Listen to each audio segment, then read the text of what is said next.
Hey everybody, this is Rydo, and we're back to another live stream of Yu-Gi-Oh! Master Duel. I have my new video card back in, now with the trusted platform module software version, BIOS version, disabled. And it seems like it's worked so far for 24 hours. I haven't really pushed it. I made one solo episode covering the two new solo expansions that opened here. There is this weird question, certainly, where this character, this one was labeled as having a gate, but since there's no new content, unlocking the gate really didn't do anything. The only thing I guess that the gate might always mean is that it maybe unlocks a secret pack. Of course, I'm a little too broke at this point to buy any of these secret packs, so I'm just gonna have to leave it as it is. But yeah, I've got my new video card back in. I have not seen any of the errors in the event viewer yet, and almost certainly I would have seen them. So everything may be working, and I may, just maybe, don't need to send my video card in for repair just to find out that Gigabyte would say there's nothing wrong with it and send it back after a couple of weeks. That effectively leaves me with just replacing the RAM. I don't like the brand, the G-Skill RAM that I had, and that was the thing that was breaking. Although in all fairness, I can't even really blame G-Skill for that if it's clearly been a case of just Windows 10 pushing trusted platform modules on people, and then Gigabyte motherboard BIOS and AMD CPUs working together poorly. Let's see. Apparently there will be a mandatory update, which pretty much every update for almost everything is mandatory.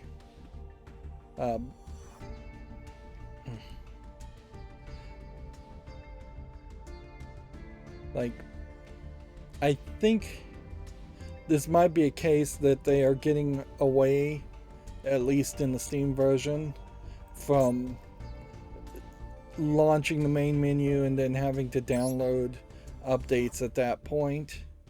Like, it really is stupid in the Steam version to launch the game and then have to wait as it downloads hundreds of megabytes or even gigabytes of new updates.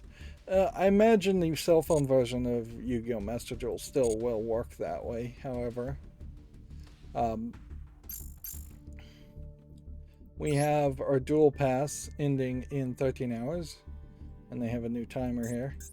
There's definitely no problem there, but it does highlight that if I had decided to flippantly spend 2,000 gems, then I would kind of struggle to have 600 gems to get a new duel pass.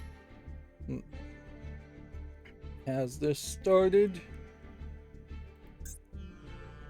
Not quite yet. 2300, 11 p.m. tonight, I assume, in my time zone. So, Friday, which gives us time to focus on just playing this. And I'll wait, of course, until I have a daily quest to do any more solo stuff. And if I do play 3 solo games, I will then just work on getting all of the rewards and all of the completions done on the solo stuff. I kind of feel like solo, as it has been designed, has been fairly played out. I am going to change the audio a little bit here while we're adjusting. I changed it before because it's already a little bit quieter, but I think I would prefer it just to be a little bit more quieter anyways.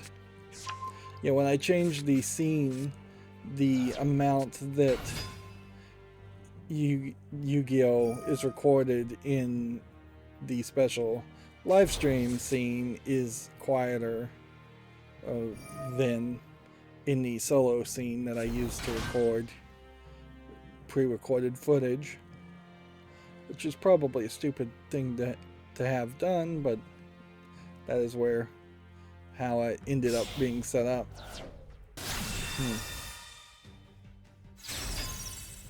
Yep.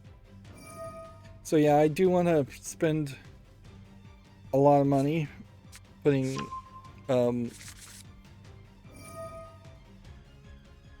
RAM in.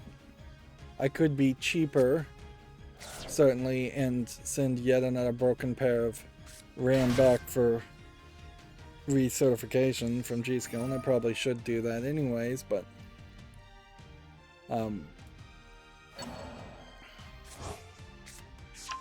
I think it's probably throwing good money after bad, and probably I'm just better off buying slightly faster RAM and replacing it.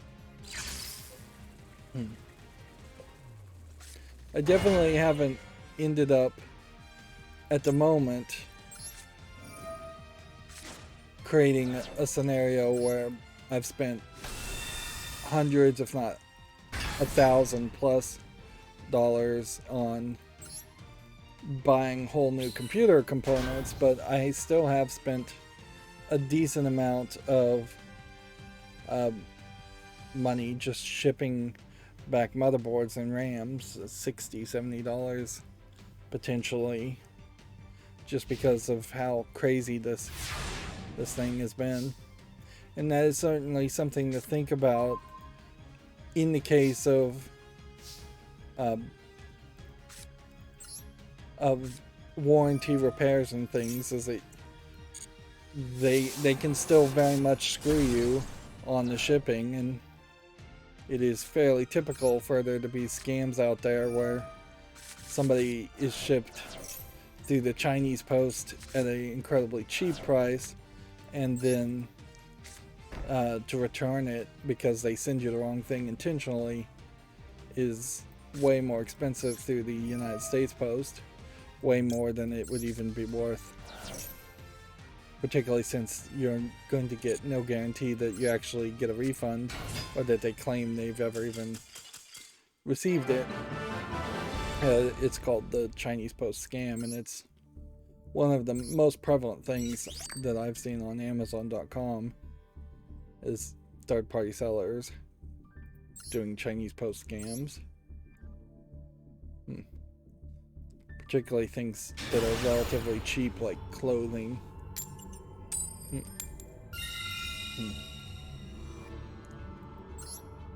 Yeah, so far so good. No drop frames from the network. I will say that whenever I enable quality of service, there are times where I notice that you'll have a little bit more of a load, a little bit more of a staggering happening on YouTube videos, but it hasn't been terrible, and I haven't seen anybody lose connection yet, and that's one thing that could be a problem. Let's see. If I was to do this, would it destroy that? I don't think it would. One thing that I think is a bit of a problem here is I think my mouse at this point has need to be replaced, and there are times where it feels like my mouse is just not moving as smoothly as it should be. I don't know if that's the mouse or not. Flipping it over, I am noticing that the pads that are supposed to be smooth under it have a whole bunch of dots on them, which, that's weird. Like, one of them is really smooth, and then the rest of them have black dots. I'm wondering if in one of the many times I spilled sodas, I broke these smooth things.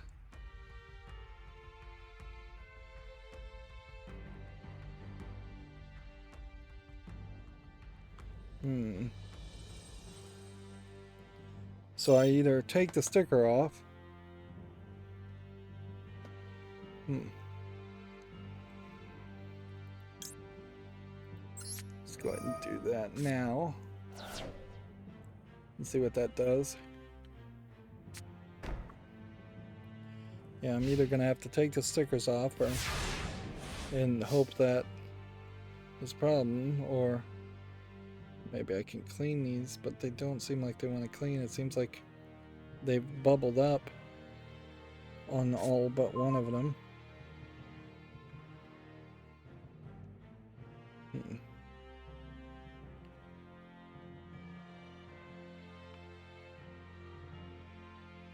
Yep. I'm just gonna have to risk it and take the stickers off. See what that feels like.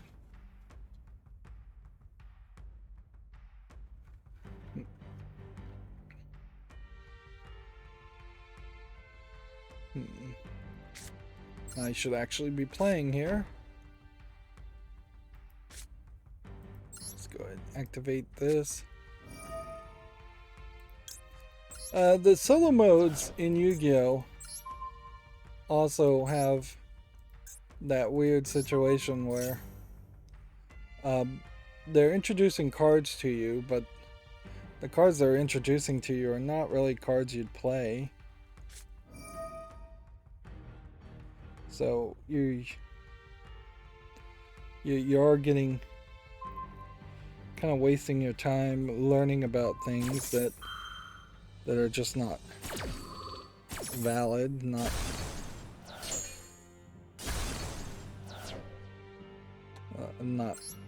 worth knowing about.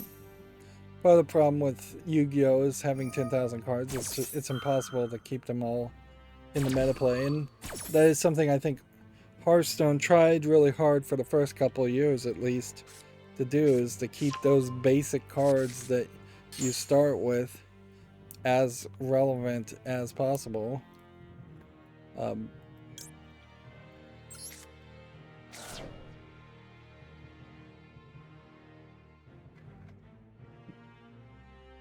Yeah, and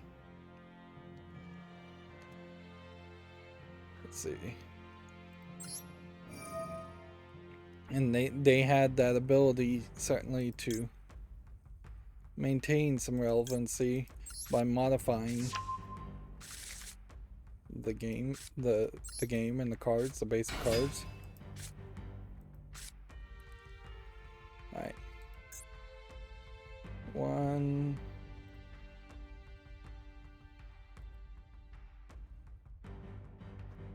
What is going on? Alright, there's no scroll here. I see. So we've got 3 characters, probably only 2 that we could bring up.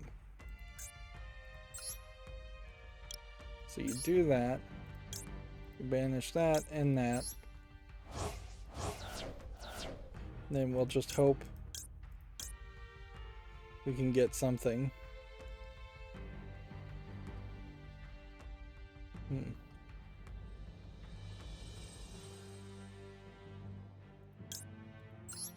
Probably this is your best bet.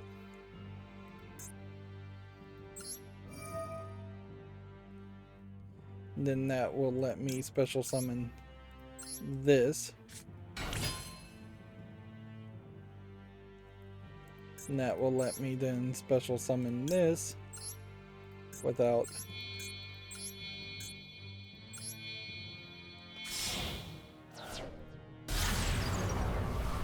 any more struggle.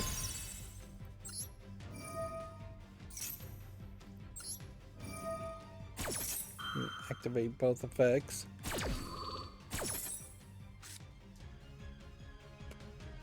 Go ahead and get rid of that. Go ahead and get rid of that. move on to the battle phase.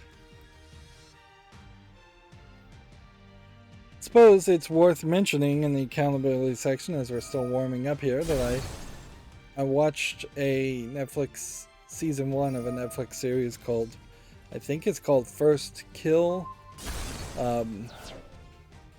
I think that's the name of it. It might be called First Bite, because every episode has a title that's first something, as it were.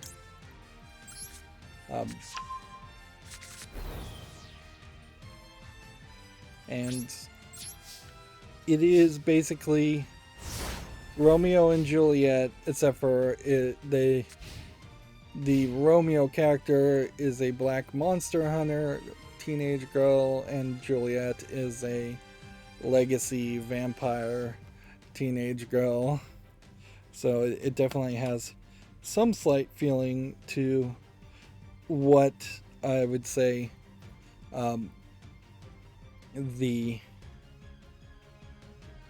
Buffy the Vampire series would have been, had they been allowed to kind of go deeper with the lesbian aspects and put that on the main character instead of the side characters. Alright, that feels like it's scratching somewhat my speed surface, but my mouse pad, but it does feel like that is perhaps a little bit smoother. Unfortunately, I would say First Kill does not go anywhere in the first season as a kind of Romeo and Juliet, and it starts to kind of pivot off, particularly in the last episode or so, towards more focusing on a more long-running general intrigue concept of what the families, the effective equivalents of Capulets and Montagues, are doing, and a general overall political intrigue plot with magical elements. Effectively, Romeo and Juliet really is just like a movie, and it can only be as long as a movie. You can't stretch it into a long-running TV series, and so that becomes, that's almost certainly what I had to shoot it there. And they are far too on the nose about it being a Romeo and Juliet ripoff. It's based on a short story, so you kind of already know that it didn't have a high chance of success. But yeah,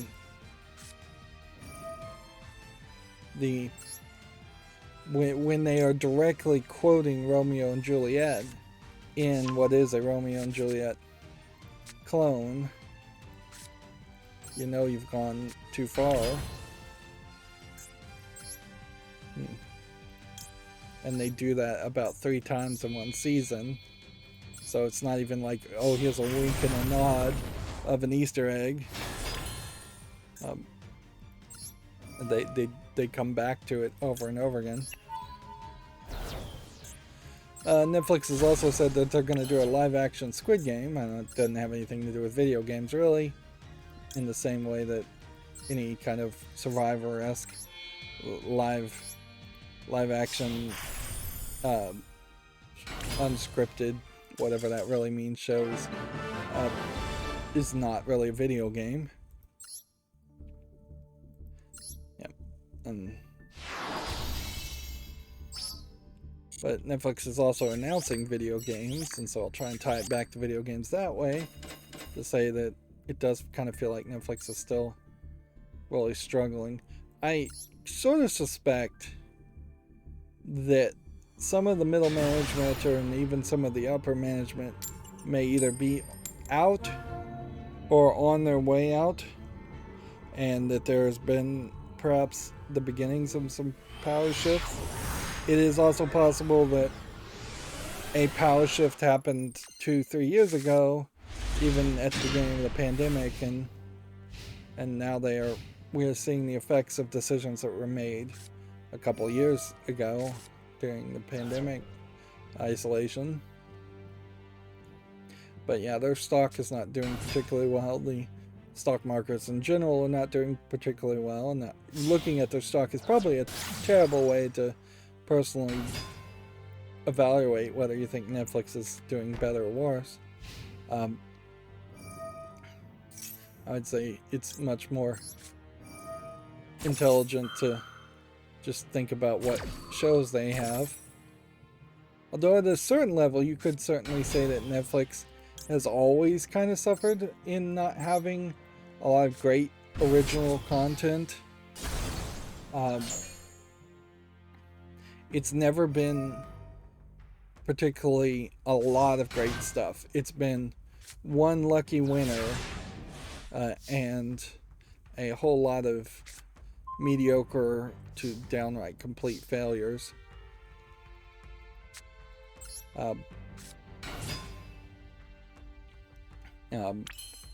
Of course, you have Stranger Things as an outlier, but then you also have several shows that were good and then didn't get sequels.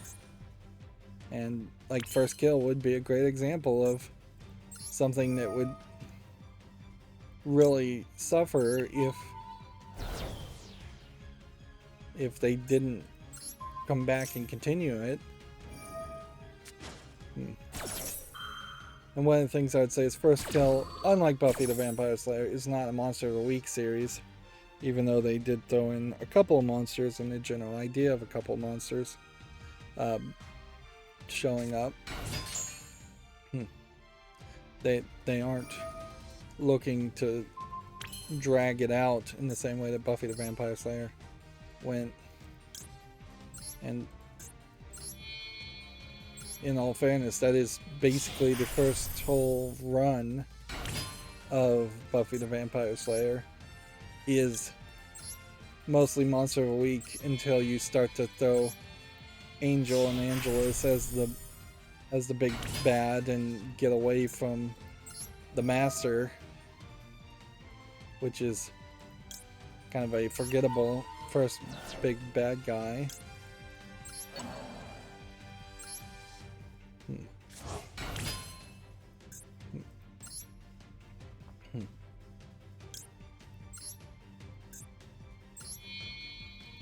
And there are just so many Buffy the Vampire Slayer episodes anyways that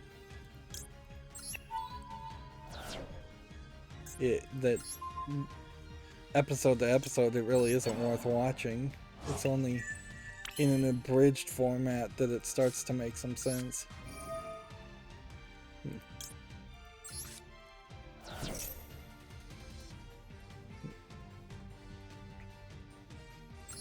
Let's keep on playing.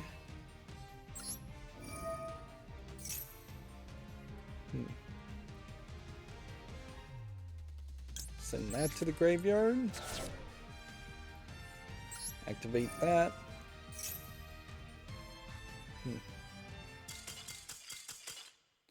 One thing about this deck, and I think that can be the end of the accountability section because there's nothing else to say. I will also have to point out that once again I will not be doing anything Thursday, so later today will be my first opportunity to try to record or schedule anything, and I probably need to do a little bit of scheduling and then some recording. But I still really haven't gotten my insomnia. I think I've gotten it fairly consistent, but I still don't think I have it where I want it to be. I still feel like I am falling asleep twice per day, and I probably am if I feel like that's the case. I'm not really accomplishing anything.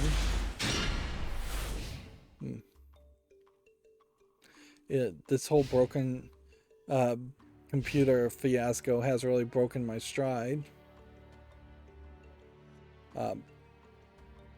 YouTube came out with corrections, which are basically just cards, it seems like.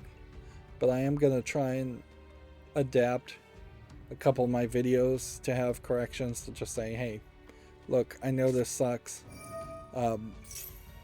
This is the first time they've even admitted that you can't take down a video without losing all the views and engagement and put up a new video. And ideally, you would like to just be able to put up a new video in the place, but that just creates such a situation for bait and switch that it's no surprise they only let their most favored content creators do that. But corrections is at least a step in the right direction.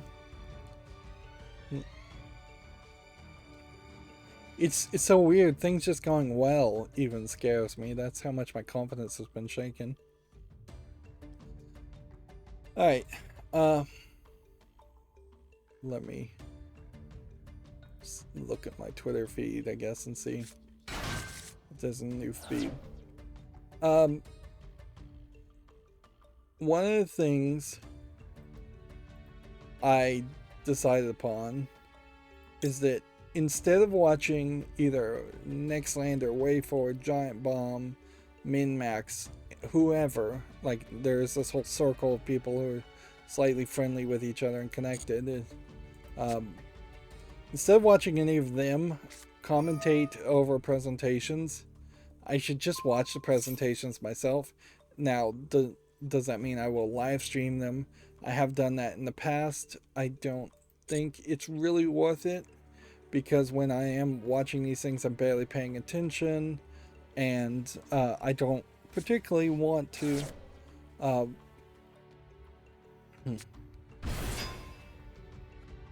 I don't really want to sit and watch every single trailer. The goal is not just to become a hype machine.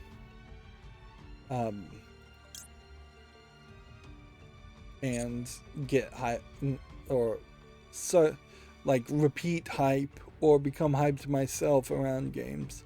I want more informative, kind of abridged news articles, and I don't think I'm that different than your average consumer of news of any kind. Is like, most people want brief snippets and headlines. Most people don't want the details, and even if they do want the details, they want it like surmised. They don't want the full interview, the full story, although arguably maybe more of that should be available.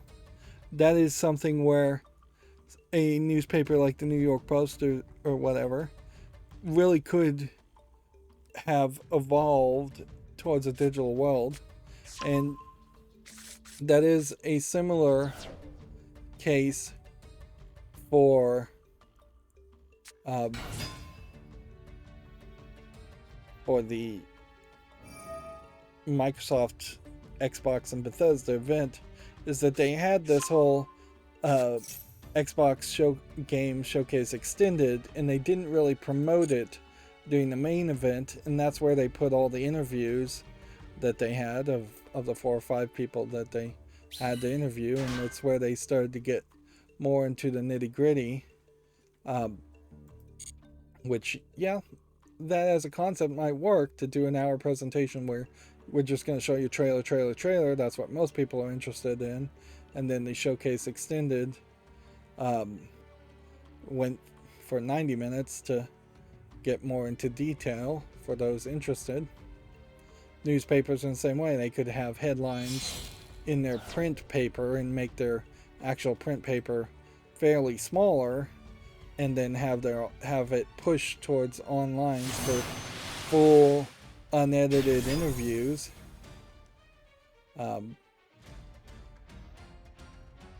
Which that would be interesting, certainly. I'm gonna stick this here, but that probably is stupid.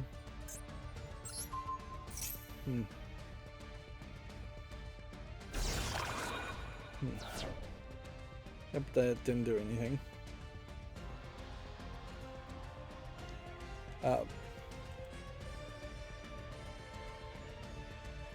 Man, already feeling a little hot. I had my air conditioner running too long yesterday, and I'm gonna have to be careful about not running up air conditioner bills.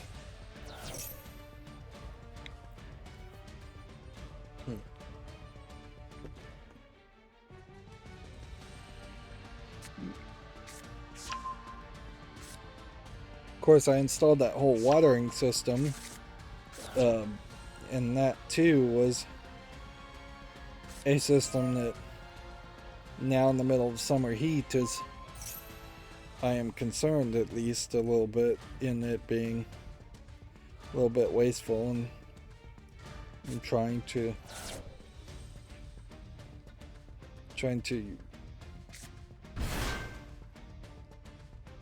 reduce the amount of water it is doing. It's right now watering, I think, about 23 minutes in each zone, and and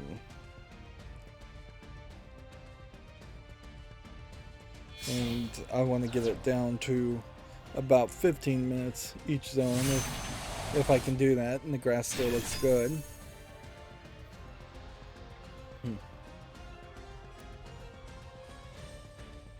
Yeah, I really don't know how I'd live in a house that wasn't as automated as mine is already, and frankly I'd like my house to be a little bit more automated.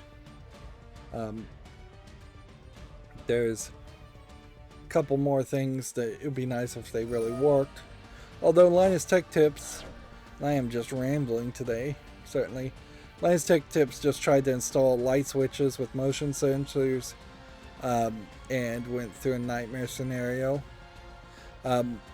Inherently, I haven't seen a lot of good light switches that are like home automation instead of, say, light bulbs that are home automated, or outlets that are home automated, because I think a lot of houses in the United States, mine in particular, just don't have that neutral wire in the light boxes. If you have an older house, you won't have the neutral wire, and so wiring it will be a nightmare, if not impossible.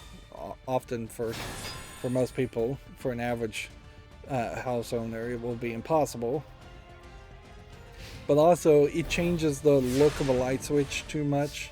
People expect light switches to be switches. Even the push button style switches that are more modern feels a little different. It feels a little weird. So personally, I would say I'm leaning more towards Smart Life / Tuya, Tuya, Wi-Fi devices, and getting light bulbs and outlets that can act as switches gets you, I think, much closer towards a successful setup. And I'm not particularly interested at the moment with trying to integrate anything that is Zigbee or Z-Wave. Even if those are like different frequencies or different technologies, and they might be faster and they might be better, I think you also probably have a situation where we have not heard of a Zigbee 2.0 or Z-Wave 2.0. So there's a lot of first generation Zigbee Z-Wave devices that probably don't work that well, mixed in with a lot of devices that probably work perfectly fine.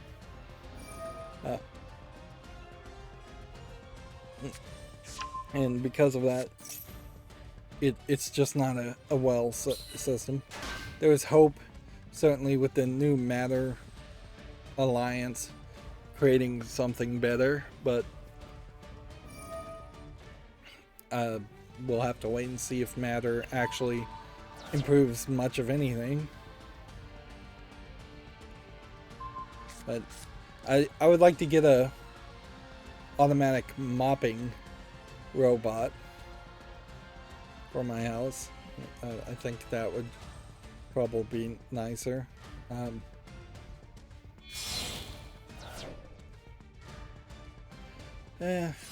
But that's kind of it. Just there's definitely robots that do not exist. Like if I could get something that was a robot that would dust, like blow compressed air and dust off shelves, that would be great. If I could get a robot that would take out trash once or twice a week and take out recycling, that would be great. At a certain point, a robot that could do laundry would be nice.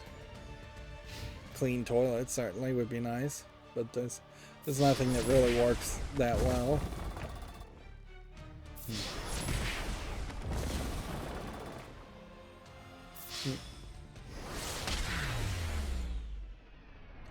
And certainly I have to admit I'm in a weird position where I feel the need to automate, and I kind of need to automate a lot of things because my insomnia and just general lack of energy or desire to do things makes it hard to get an average household clean and kept the way it should be.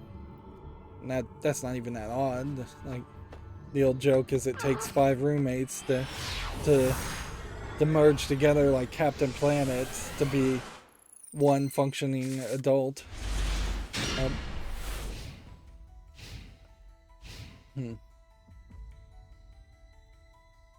Yeah. Alright, well, I've rambled enough. Let's go through the video game news, otherwise this is just going to turn into something. So this is, I believe, Suda51's Twitter. You can see it's all in Japanese.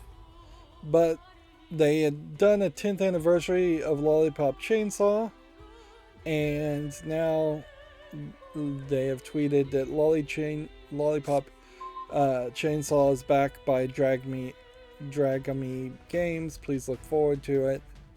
Which I don't think there was ever like a mobile port or anything from Lollipop Chainsaw. It might very well be a case. This might be an article too, but this will be in Japanese. It might be a case that it gets returned as like a Switch exclusive and does not come to PC or only comes to consoles. I don't believe Lollipop Chainsaw though originally was a Nintendo Wii game. I think it was an Xbox game, which is in part why it didn't really succeed as well as it probably could have.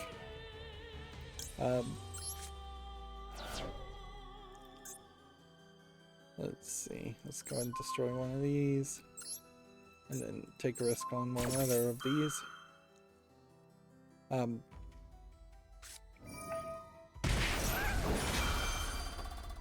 Yeah, I would definitely like to see it come back and be able to play it on PC. Although, it's not particularly the greatest of games. And it is kind of grindy and it's not going to lead towards anything. And that's an important factor to recognize, is that you aren't going to play Lollipop Chainsaw and then get a huge amount of popularity around it and get a Lollipop Chainsaw 2. Which, it might be cool if there was a Lollipop Chainsaw 2, but it's also very believable as to why that wouldn't happen. There was a link to an IGN article. Exoprimal is a full-price game and it has nothing to do with Dino Crisis. There was definitely a lot of shared feelings that it looked like it might be have something to do with Dino Crisis, but yeah, it's just going to be its own thing. And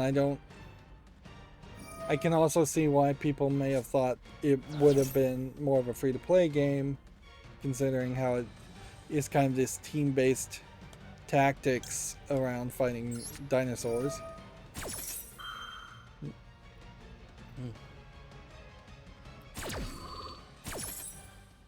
looking at this trailer, it does look somewhat intriguing, but I can see it being fairly boring also.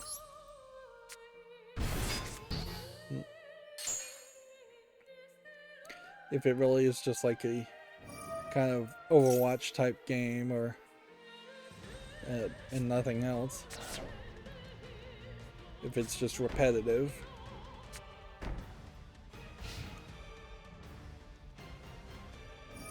Let's see, the UK regulator CMA proposes an investigation into Apple and Google over mobile dominance.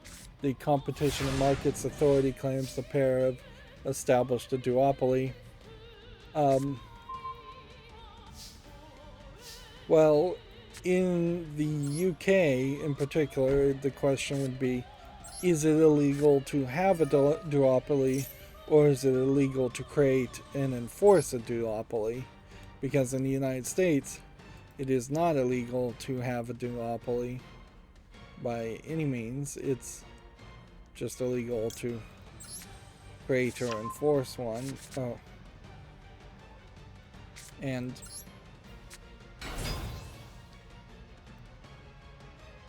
it would be kind of hard to prove that on Android, with Android being based on the Android open source project, to say that Google inherently is making the only versions of Android is not completely accurate.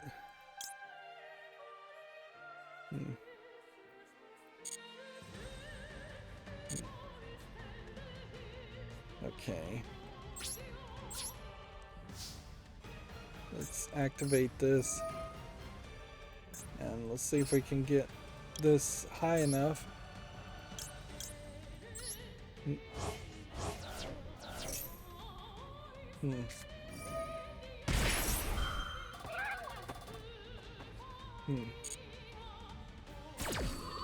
This guy is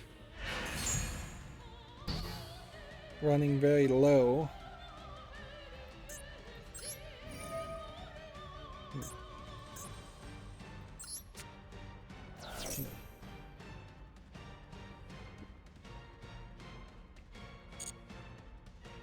Alright, send this to the graveyard. Activate this effect.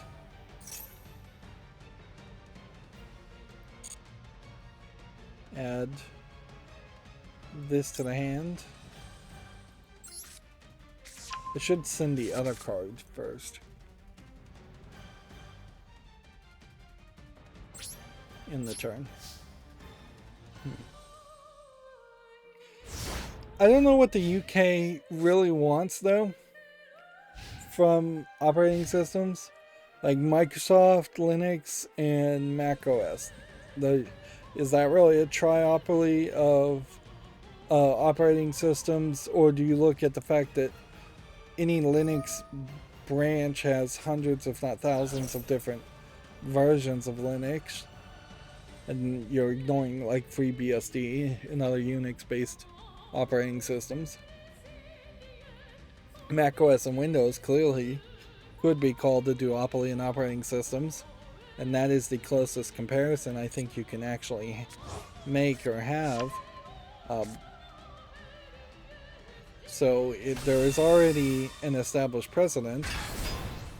What's not going to happen is you're not going to have a UK based company successfully come out with a new cell phone operating system as a competitor and then have the UK successfully promote that operating system above Apple and iOS. Apple's iOS and Google's Android OS. And often these proposed investigations are nothing but pathetic attempts by politicians to look like they're doing something. Well, seems like I'm gonna lose here. Or you have a similar idea of the Canadian government basically trying to find Netflix so that they could then fund a bunch of Canadian-made content like a PBS, but instead of the Canadian government funding PBS or the Canadian people funding PBS, the Canadian government just fining Netflix to make a bunch of PBS things. And inherently, as much as I think PBS should exist, it needs to be somewhat limited because the content made by PBS and NPR in the United States and like BBC in the UK, a lot of that content is not content that the citizens actually want or actually want to pay for. You only have to look at the UK actually to see how many citizens claim they do not want to pay that TV licensing fee to show that the content that the BBC is making is not something anybody really wants. And at a certain point, it is just cronyism more than actually giving any kind of service to the citizens.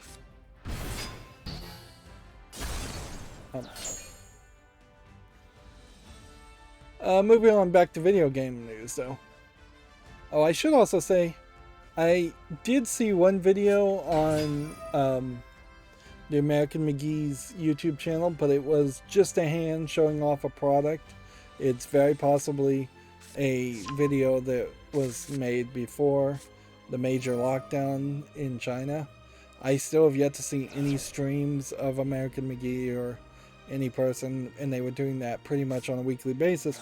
Now, maybe it's a good thing that you're not seeing streams because maybe they had to go dark to actually work on the new Alice game or their Wizard of Oz game. Maybe they were just straight up told, look, you guys need to stop streaming and just focus on your work, but I don't believe that's really what happened. I think either the network and the internet has been completely locked down in China, or American McGee himself has been disappeared, or his co-host has been disappeared. Which that'd be fairly ironic because American McGee has been fairly pro-China and pro-Chinese government, or at least not anti-Chinese government in his presentation. So if he actively said something that displeased the Chinese Communist Party, then they are particularly easy to be displeased, which seems fairly obvious that that is the case. It may have nothing to do with anything he actually did. They may have just really cracked down on the internet and locked people into their houses, and may still have a lot of citizens, like particularly in China. And this is tinfoil hat a little bit, but I honestly do believe it.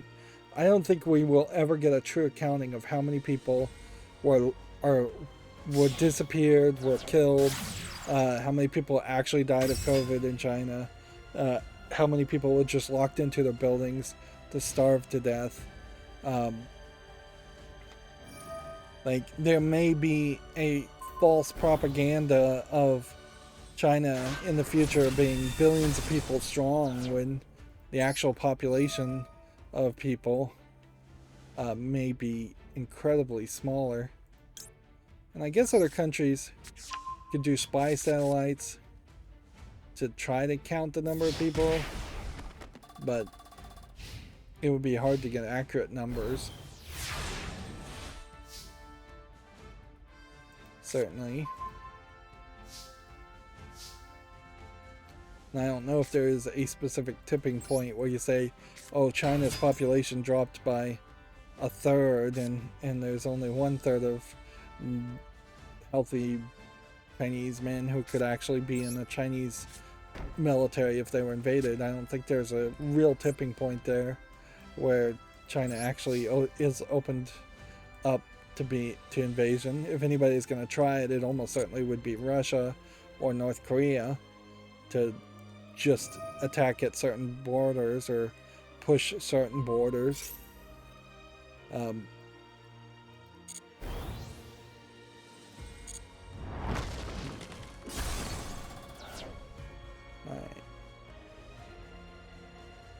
I'm gonna lose here. But I think it is somewhat noteworthy to say, yeah, I still haven't seen anything from him.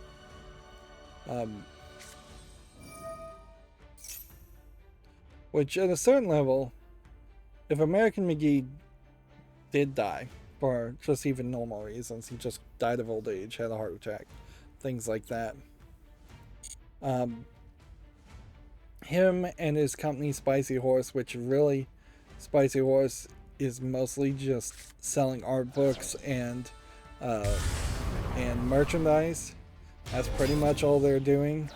They have some animators on staff, but those animators and their concept art that they sell could easily be replaced.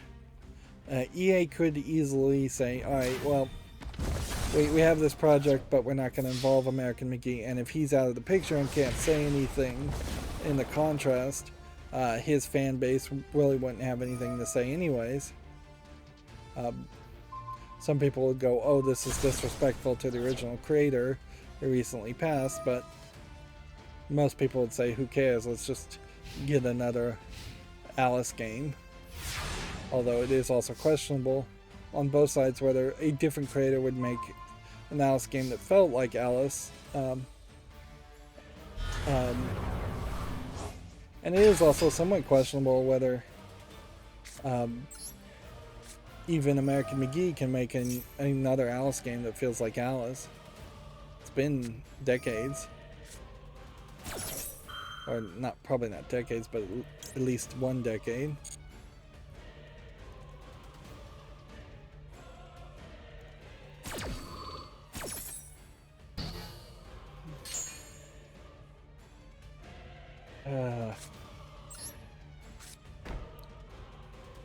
That's gonna be another dud for me. Video Games Chronicle. We should start going through most of these articles. Says the latest music YouTuber targeted by Nintendo claims, quote, lawyers phone me. Quote, Nintendo can easily capitalize on the demand for this music, but they refuse to do so, in quote.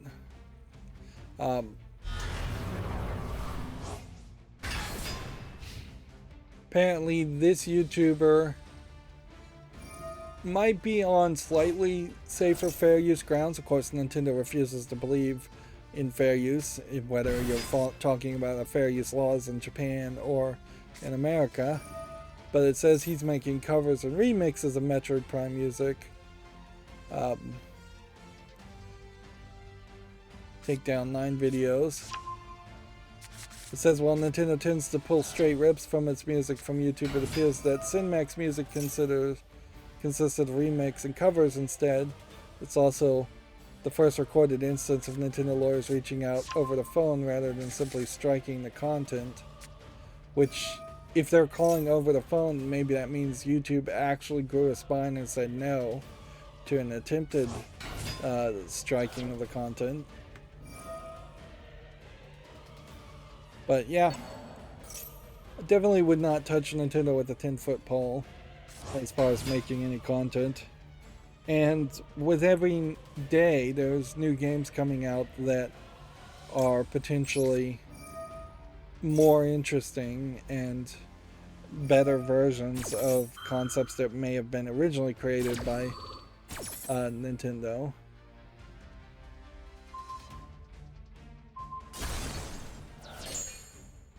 Okay. Face up. Attack. Defense. Of course, he's way stronger. So unless there's some way I can destroy this, or cancel his effect, which maybe that's what I should be using that trap card for.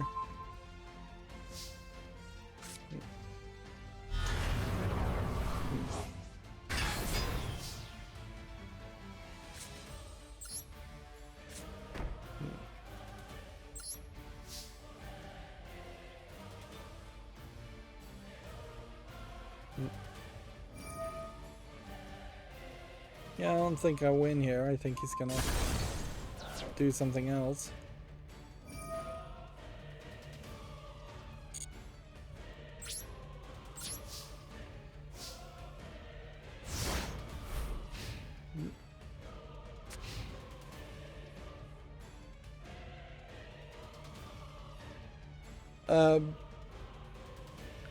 Libretro tweeted out that there's an awesome Libretro RetroArch exclusive core getting a big new update, making DOS emulation more convenient and plug and play. I assume DOSBox Pure is a fork of DOSBox, specifically designed to work with Libretro, and that's why they would call it an exclusive.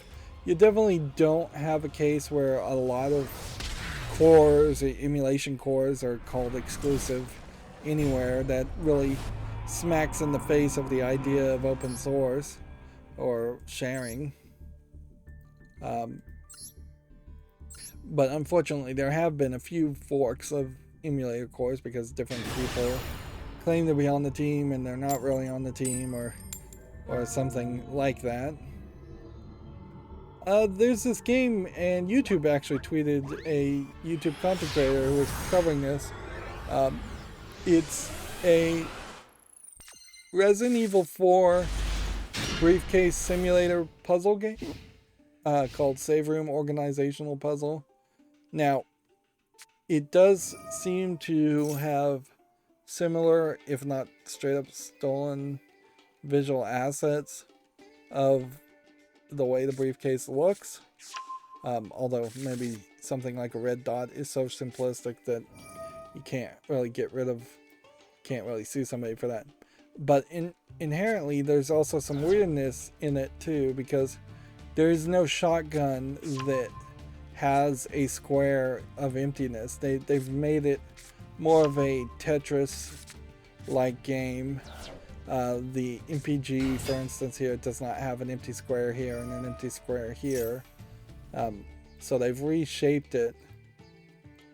It is kind of questionable how fun this game would be in the long run, since it is asking for $2 instead of being something that probably should just be a free thing Capcom itself puts out, and should have done a long time ago. You can see there are levels here.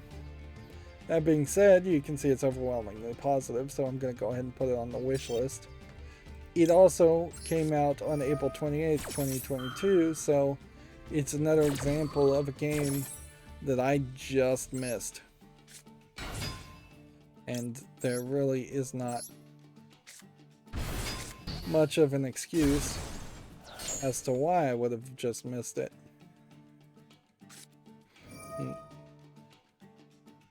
I believe it was PlayStation Network accidentally priced Tekken 2 at $10,000, which, yeah, for PS4 or PS5. I think they fixed that fairly quickly, and the creator jokingly thanked them for pricing it at $10,000. But that does also, I think, heavily point towards a lack of, like, oversight. There's not clearly two eyes or two people looking at pricing of games. Otherwise, that mistake should not have not happened. The PlayStation Network and PlayStation in general is increasingly becoming less trustworthy to do things correctly. And if you're a business partner with them, do you want to trust somebody to create some kind of controversy? Of course, it would have been way worse if they had priced it at $0, and then a whole bunch of people got it for free on accident. But suffice it to say, if you're trying to put out good vibes around Tekken and protect your IP, having it priced for $10,000 doesn't help. There will be some small percentage of people that are going to be irate by a ridiculous price like that and blame the wrong people. Let's see, there was a further interview with Todd Howard to basically just address all the consternation and concern around the Starfield presentation. Although, frankly, anytime Todd Howard is in the room, people are not going to believe him. So it would be best if Todd Howard said, like, I'm going to retire after Starfield launches, or I'm going to take a step back and have someone else be the presenter instead of putting myself out there. He needs to probably check his ego and find a new figurehead to speak on behalf of the creators of the game. Bethesda noticeably not highlighting any programmers or employees at their company other than Todd Howard, which that's a sign of somebody who has got a big ego or a fragile ego or both. But they came back with some responses. Starfield will feature a first-person dialogue scenes, but the main character won't be voiced. So it is going to be one of those somewhat awkward situations where you're going to say something and then people will respond. People will say things and you will respond by picking a dialogue line, but that won't be voiced. That happens in a lot of games. Ideally, I kind of would like to see it stop happening so often in video games.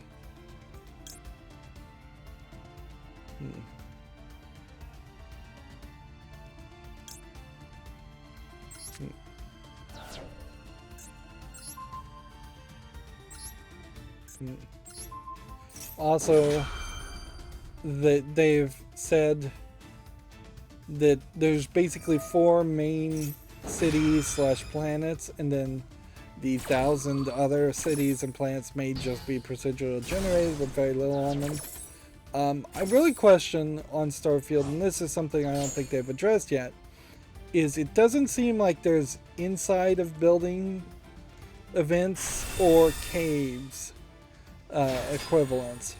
So in Skyrim there would have been a lot of caves. You would have gone and you would have had kind of that maze-like structure fighting enemies.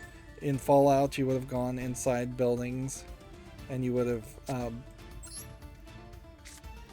had kind of a maze-like structure there. But so far from what I've seen of Starfield, it's almost more base defense, tower defense, like that was introduced in things like Fallout 4. And enemies may very well just run at you or be in the open world. Now, I'm not sure that's an element that you can successfully lose and still feel like a good game.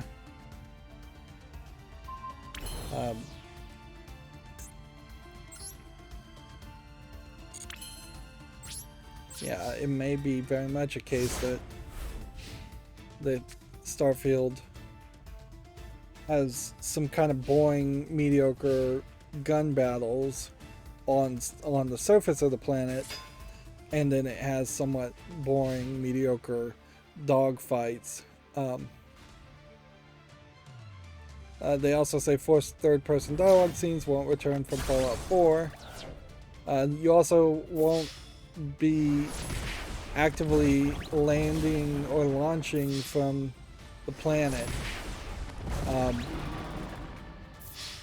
I wouldn't be surprised if there's a fairly heavy resource that you have to collect to land on a planet and launch from a planet. So every time you land, you're going to have to potentially grind out some resource to leave.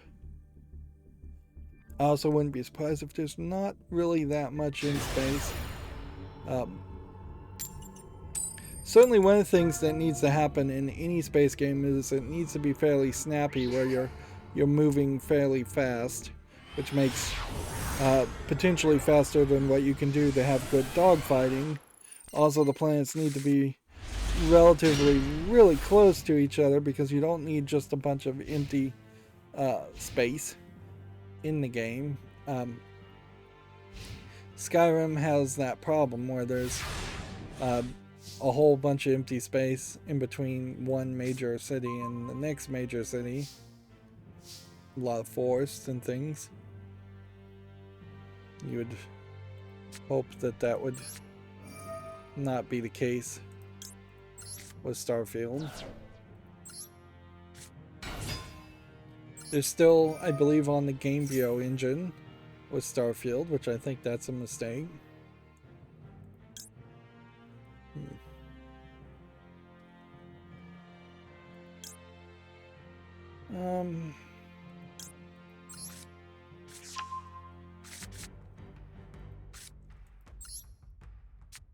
Let's go ahead and do this.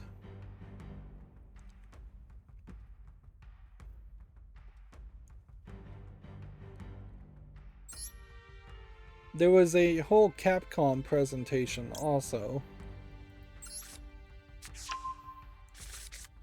And it kind of heavily focused on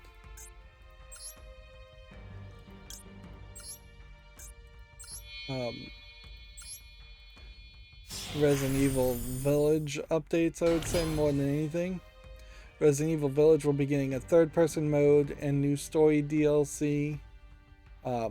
Also, the Mercenaries additional orders. Shadows of Rose is the DLC story, focusing around the character Rose, although also focusing around her having a psychotropic vision. Basically, the entire game takes place in her mind, or in a mind.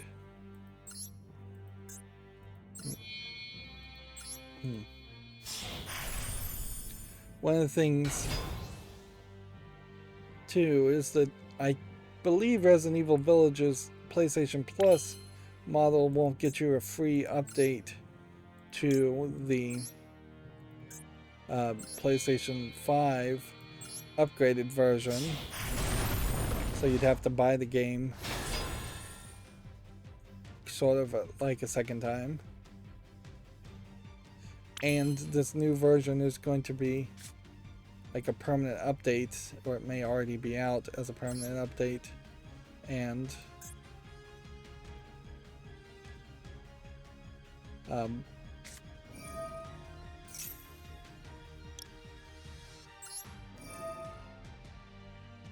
let's see.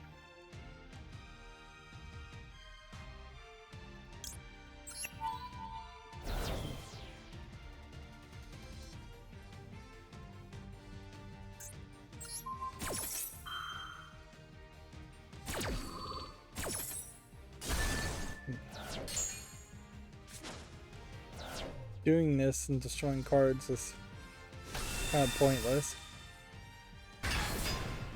But yeah, this new version, if I recall correctly, and a lot of this is stuff that I've just seen already, breaks some of the mods that would have given like third-person mode in it anyways.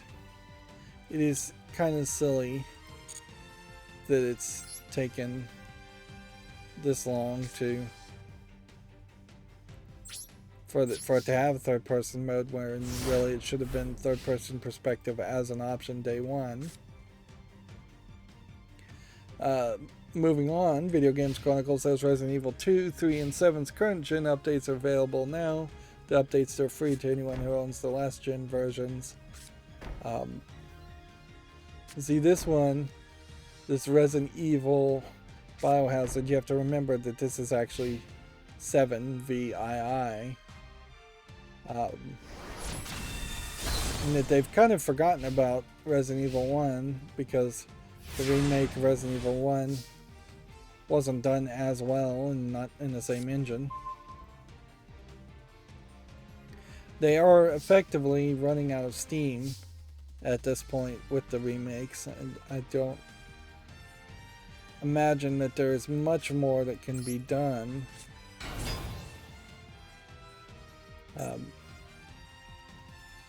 As far as making remakes, they've got to focus on Resident Evil 4, and I don't think they can particularly rush it and try and do 5 and 6.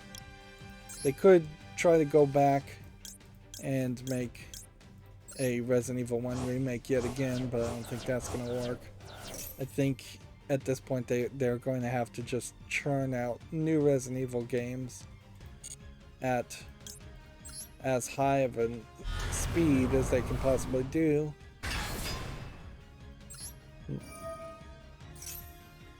I wouldn't be surprised if they get away from the mercenaries concept and just straight up try to have a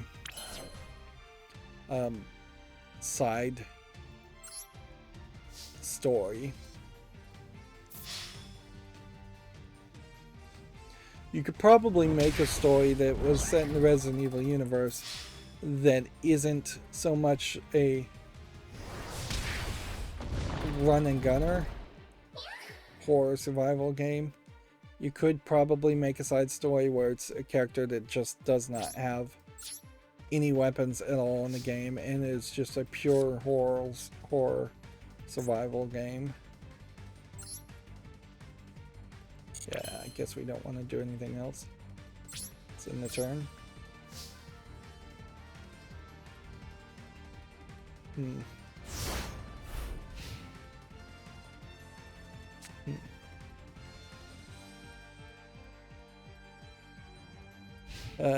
Video Games Chronicles mentions here, Resident Evil 3's remake wasn't as popular with critics. This is due to some parts of the remake's changes to the original game. Which, maybe they got that message and maybe they didn't. We'll have to see how much Resident Evil 4 gets changed. I'd have to assume that they didn't get that message because they still are saying that they will change some things in Resident Evil 4. And frankly, that's as close to a sacred cow as you're going to get.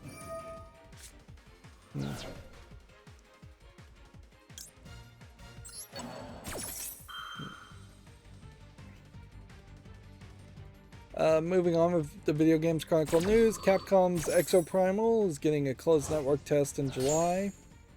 Again, what didn't really lock into my brain, and I should have realized this, is that all of these presentations would have been the main stage presentations at E3, and now they've just been broken up. And there really hasn't been major changes as to who is making presentations and who isn't.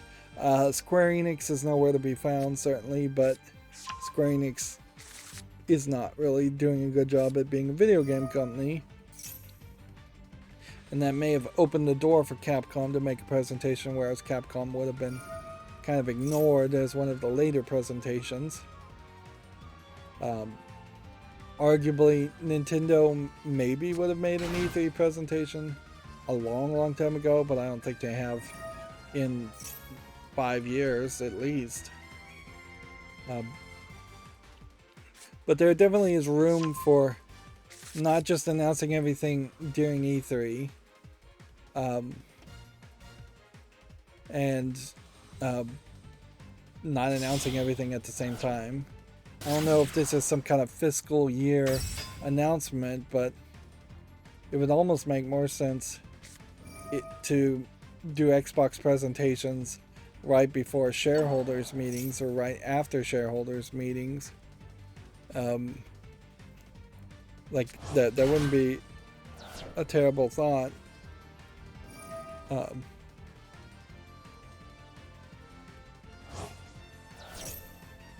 Let's see, moving on.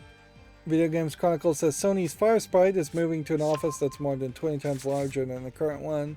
The 10-year lease is the largest letting in Liverpool in 3 years.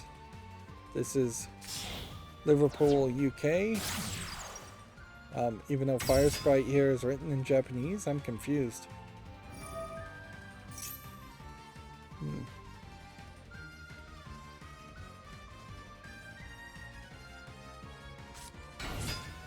Them getting a much bigger office does bode well for them, but not as much as you would think. Like the leasing of buildings and the real estate of businesses is kind of insane and ridiculous, and I could see some manager somewhere saying, yes, we're going to move here, and then 2-3 years down the line they say, oh nope, we're going to shut down and we'll just break the lease.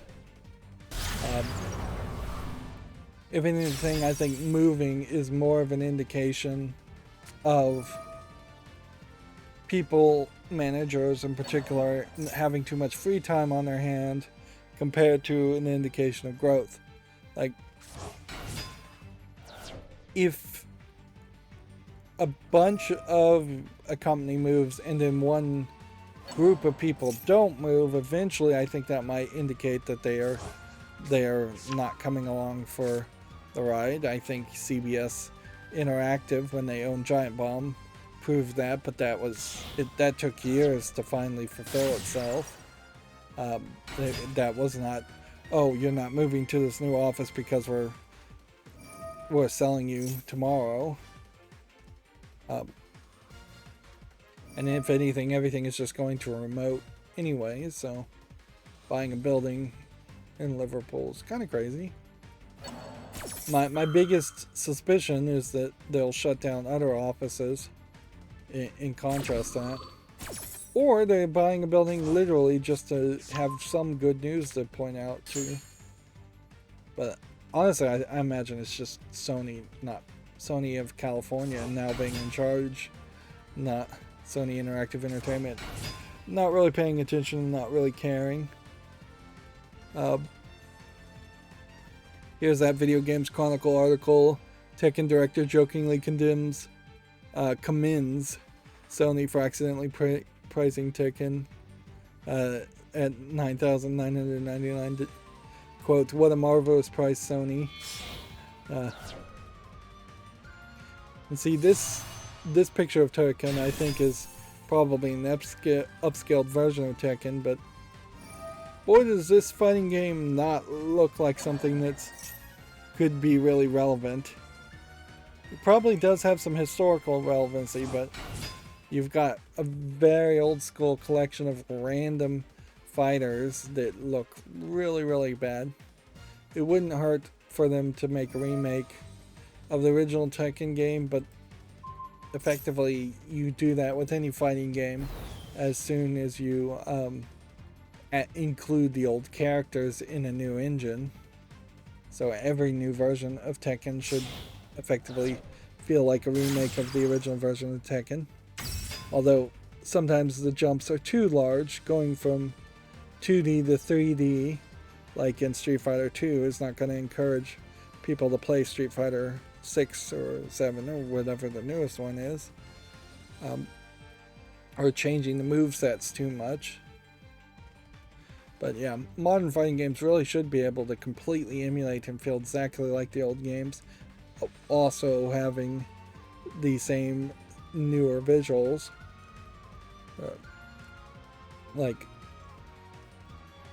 I don't think a lot of people put energy into that though. Moving on, Monster Hunter Rise Sunbreak is getting a free demo today.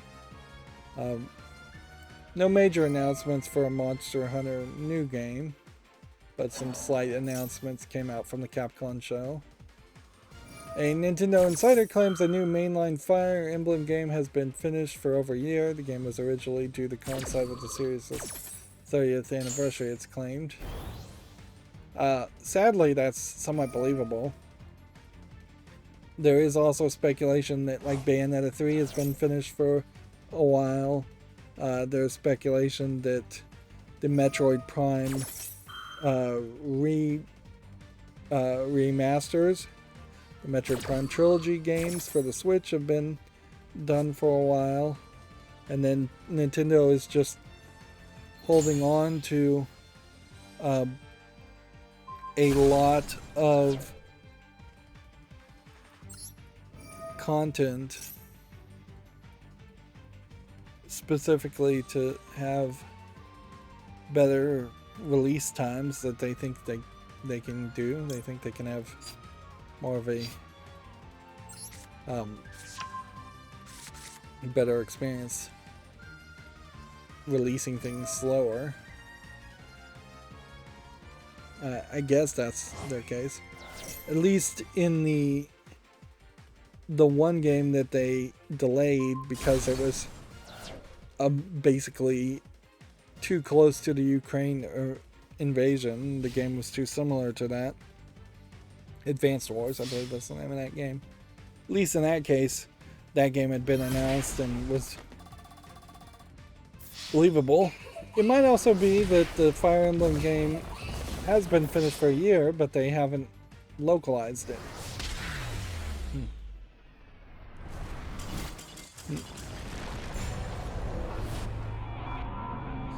Almost every Nintendo news article, though, really does just boil down to Nintendo be crazy. That's about it. Let's see. Video Games Chronicle says that the Embracer CEO says its principles won't change following a $1 billion Saudi investment.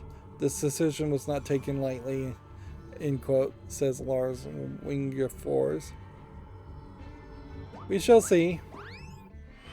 Money corrupts, power corrupts.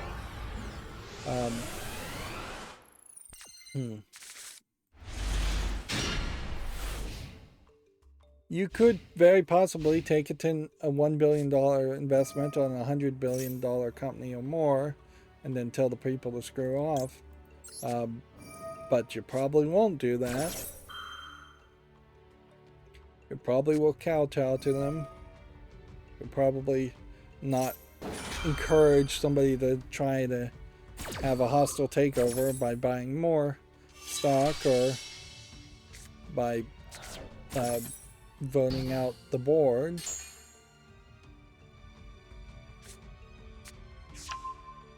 Of course, certainly for some companies, it's easier said than done to vote out a CEO or vote out a board member. I think Tesla would probably love to vote out Elon Musk. I wouldn't be surprised if Amazon shareholders wouldn't love to get rid of Jeff Bezos.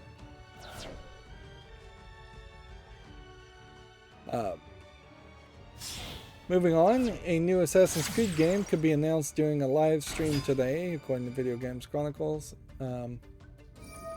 Okay. Here you can see just the vast number of assassins that they have had in Assassin's Creed games that they've made. Of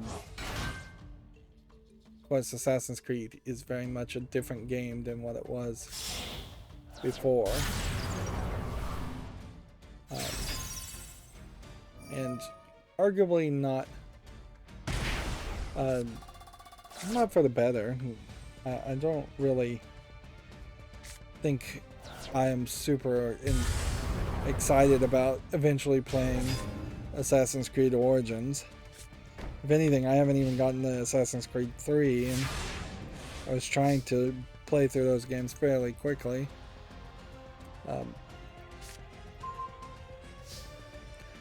I am in kind of a great position to never play another Assassin's Creed game for my channel since I got through Revelations, and that mostly wraps up the Ezio Auditore story, which in 3 would only wrap up the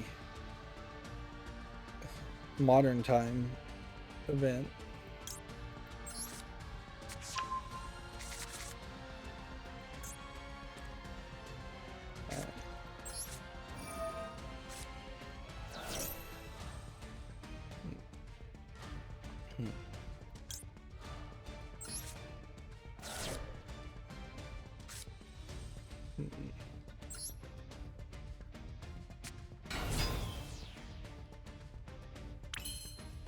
Okay, let's see if we can do this. 3 cards gone.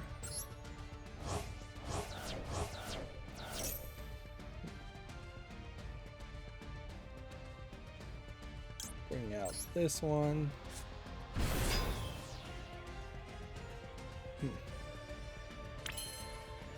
And then bring out this one.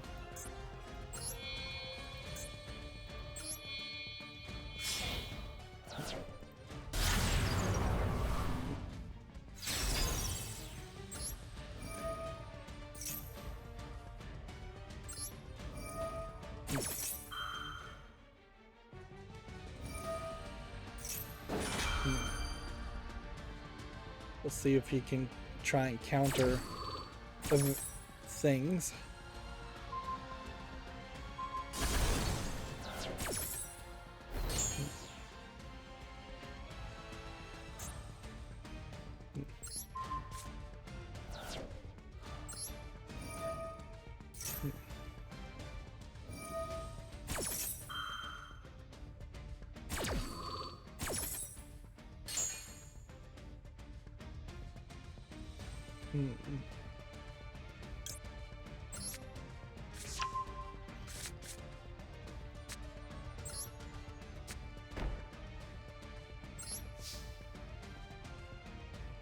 Yeah, I don't know if that really is going to work for me as far as this. Sorry, I'm going really quiet here. Started a little early today and probably should have tried to wake up a little bit more. Video Games Chronicle says the Resident Evil 2, 3, and 7 PC upgrades have changed the minimum requirements and broken some mods. Patches can't be reversed, essentially ruining the game for some players. Each game's update includes current features like 4K support and improved frame rates and ray tracing.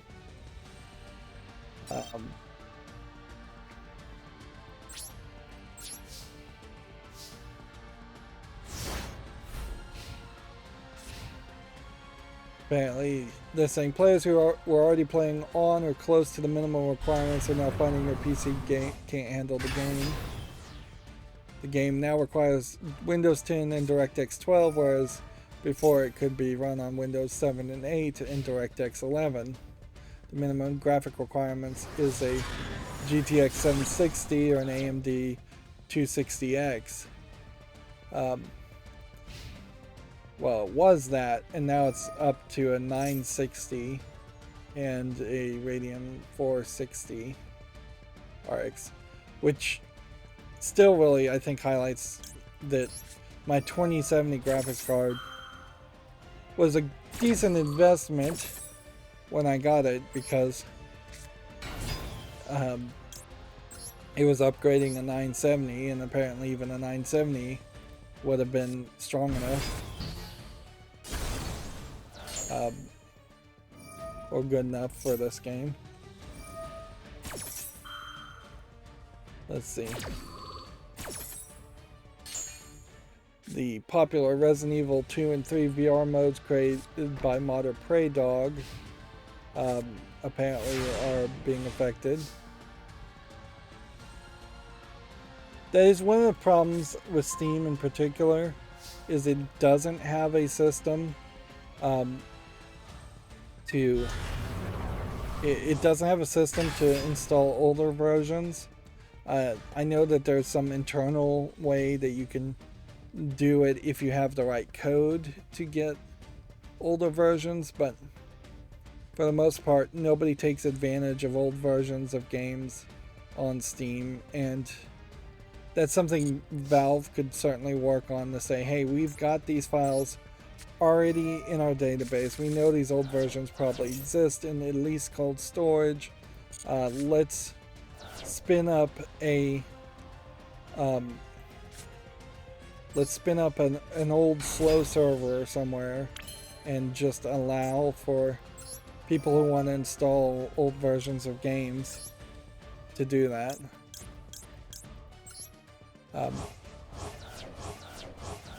The Seventh Guest was another example of a game that got updated to a completely different version of the game, like made by a completely different company, and that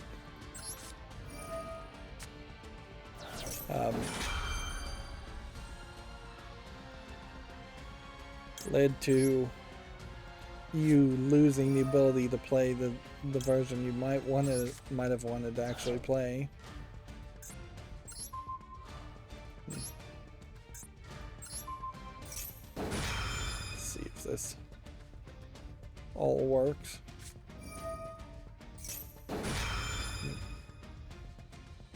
There, we got a 5 chain.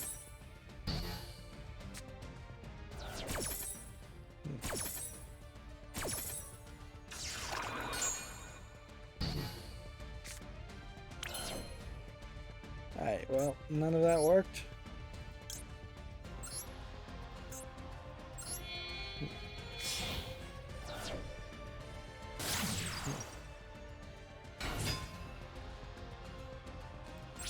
That is literally the best thing I could have done. Moving on, the Modern Warfare 2 beta release date might have been leaked by Amazon. Pre-order customers received beta access codes on August 15th. Ubisoft says it will unveil the future of the Assassin's Creed in September. Team Ninja's Wulong Fallen Dynasty is also coming to PlayStation consoles. The game was previously announced for Xbox PC Game Pass. And see, this is certainly what I expected, particularly from Japanese developers that were at the Xbox Bethesda Showcase or the Showcase Extended, is that they would announce these games and then eventually they would have announced, oh, it's also coming to PlayStation. The day after is a little quick, certainly, but not a terrible thought. I almost would suspect Microsoft would be willing to sign exclusivity contracts specifically outside of Japan, and vice versa, to say, go ahead and sell PlayStation versions of the game in Japan, but give us exclusivity outside of Japan for your Japanese game. I imagine Sony doesn't want that to happen anyway, but Microsoft probably does not care about the 100,000 units it might sell at best in Japan. Moving on, Video Games Chronicle says the Overwatch 2 beta has been dated for PC and consoles. Sign up for the test begin a week ahead of its June 28th launch. They're showing these characters like Tracer, but they're now all in this like power armor or heavy clothing.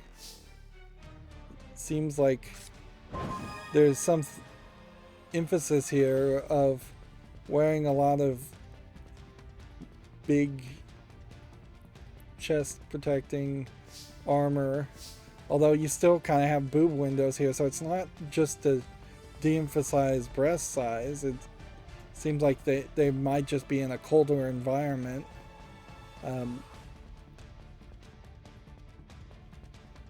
Yeah.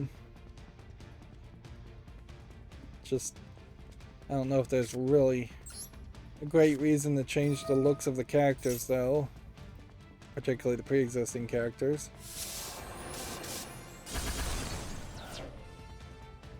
I have just tried everything and failed, but at least I tried everything.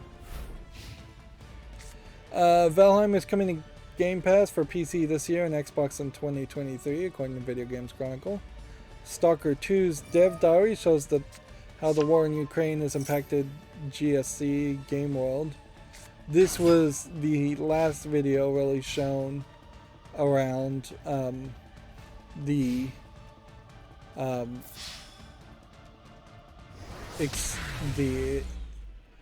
Xbox Showcase Extended, and that definitely makes a lot of sense.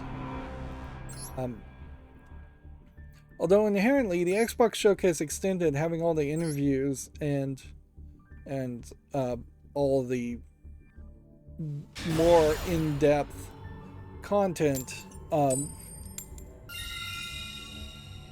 definitely makes it feel like, particularly the Summer Games Fest could have been merged with the Xbox presentation, and you could have had some interviews in between the trailers at the Summer Games Fest presentation. I wouldn't be surprised if there is a merger of some sort where we don't see a Summer Games Fest happen next year, particularly if there's still a pandemic and not that many games actually coming out. Video Games Chronicle says Fallout 5 won't arrive before Starfield or Elder Scrolls 6. Todd Howard reiterates, which, yeah, I guess that makes sense. Although, arguably, that's bad news, because the right message here is that with Microsoft acquiring Bethesda, we should have more resources than ever before, and we might have different teams working on all 3 games at the same time, instead of working on one Gamebryo game and then improving on the Gamebryo engine and Gamebryo, and then releasing another Gamebryo game.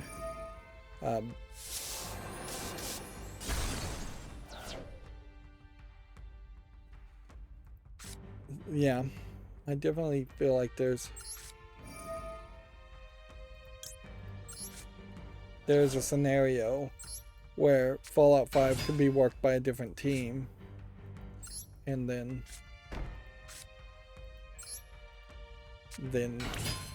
Elder Scrolls could be worked by a different team,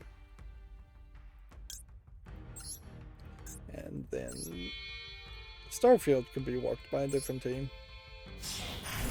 He did also say that they have some small side projects that they're always tinkering with, so Todd Howard even opened up the possibility that there might be some other thing. Like Fallout Shelter, for instance, is like 7 years old now.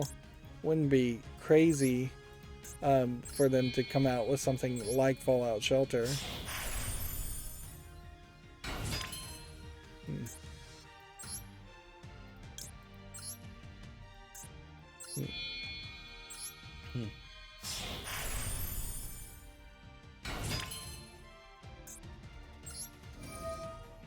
Let's see.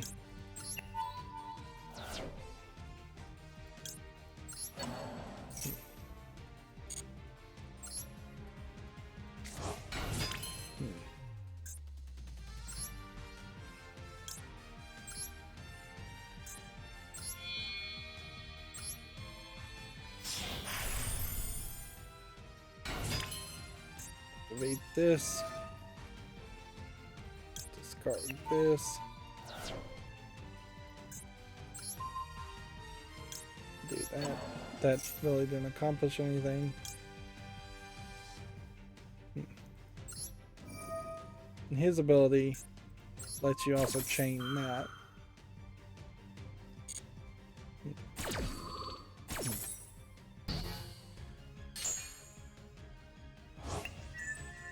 Why did I not activate?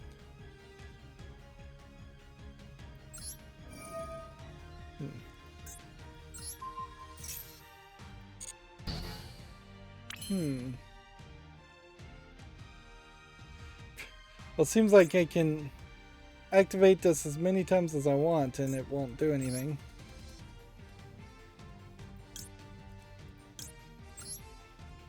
Alright, well, take that and that.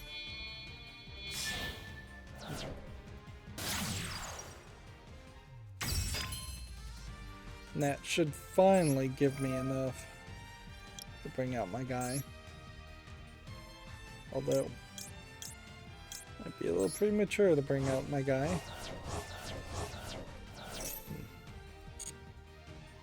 And we can't activate his ability. And bringing out this guy without activating his ability is kind of a waste.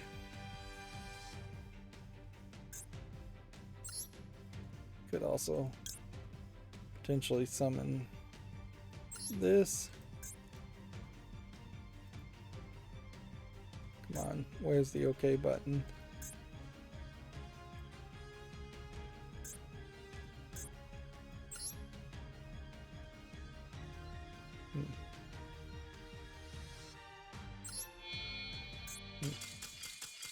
Trying to play as the other players, determining whether they disconnect or not.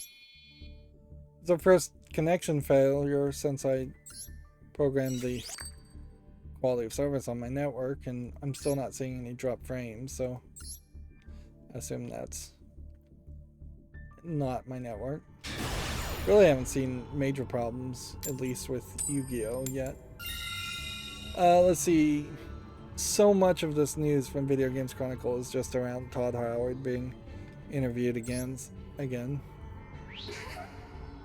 you know something is going to be slightly inaccurate or untrue, and some people are going to hook into that and really hate that, and really hate Starfield for one thing potentially, one tiny insignificant thing potentially being inaccurate.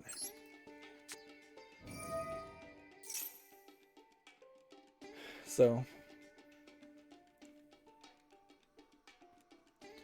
let's see. Starfield's main story is about 30 to 40 hours long, says Todd Howard. It's about 20% bigger than the previous Bethesda games like Skyrim and Fallout 4. Of course, particularly when you look at like Skyrim, the main storyline content is hard to really even feel out because there are definitely hooks where you have to at least dip a toe into some of the side quest stuff. Like, I just don't believe you can actually find the Elder Scroll without joining a side in the Civil War and doing several other quests around that. Like, I'm fairly certain there are hard locks that prevent you from getting the Elder Scroll without doing certain quests. And each of those certain quests, I think it at the very least requires you to go to a lot of cities.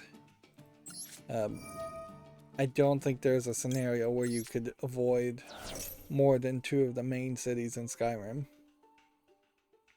And so that may very well be the case of how it plays in Starfield too, is that you may have to go to 20 or 30 planets before you can get the item you need to finish whatever quest you'll be on. And at those 20 or 30 planets, I wouldn't be surprised if the second you land, you're given a whole bunch of random quests. I also wouldn't be surprised if the planets are basically single continent planets that are relatively small or procedurally generated, that most of the content, if not all of it, is within a reasonable 5-minute walking distance from wherever you land.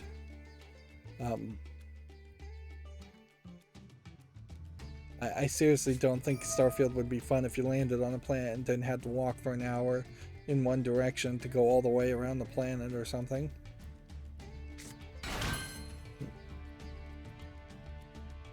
There's also a problem invoking like Fallout 4, because that's definitely not the most favorite Fallout game. The New Vegas, the one they didn't make, is the most favorite Fallout game.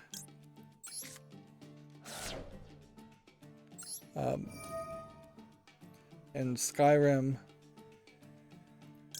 is the most favorite, I think, Elder Scrolls game. I think, though, it is also worth pointing out that some of the silliness that would have existed in previous Elder Scrolls games as far as character classes have not existed in recent Fallout games or Elder Scrolls games. So I did hear something about a character class where you're part of a kind of like religious cult that wants you to constantly jump, and if you don't jump, you will lose some affinity with your god and probably some base stat.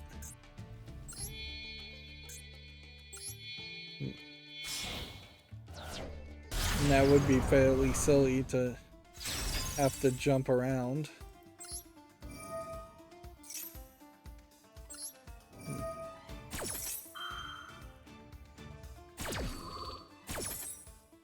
Okay. Let's go ahead and banish one of these. And let's go ahead and battle.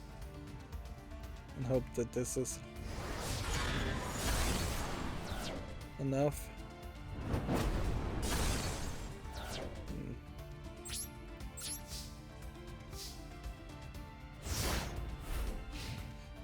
Let's see. Video Games Chronicles says Lollipop Chainsaw is back, as former publisher has announced. It's not known if this means a remaster, remake, or sequel. A remake would be the right move, certainly. Although, in part of the plot of Lollipop Chainsaw is that she turned 18 years old the day of the zombie apocalypse. So, I mean, you do have an 18-year-old cheerleader girl here with cleavage, but in all fairness, most cheerleaders, a lot of cheerleaders in high schools are under 18 years old and are wearing somewhat revealing outfits, although the San Romero Knights here, probably not that much cleavage is shown and that much belly is shown. A remake, though, definitely would be the right move to start it over and make it as a better game. Part of the thought there is you get this chainsaw as a birthday present from your family, and then you get other kinds of weapons from your family members.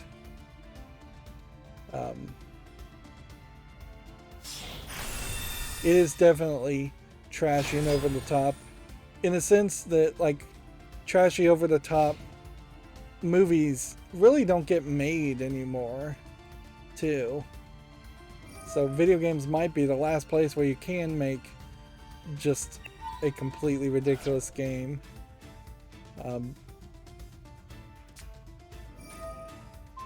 But yeah. And yeah, it originally was for the PS3 and the Xbox 360.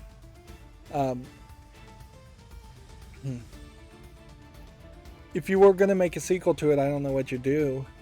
Though you're better off making a remake or a soft reboot that is technically a sequel to the original game, but is way better. Lollipop Chainsaw, I think, works a lot better than Oni Chanbara, and it definitely would be in that same kind of category of the, I think they're called Shizo poop games. In Oni Chanbara, you're swinging around a samurai sword and you have to keep blood off your samurai sword, but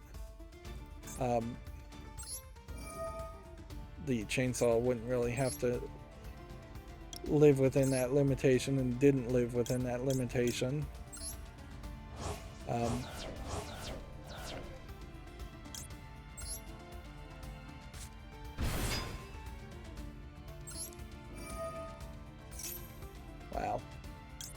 Let's go ahead and activate this effect too while we're at it. Get rid of that from the graveyard.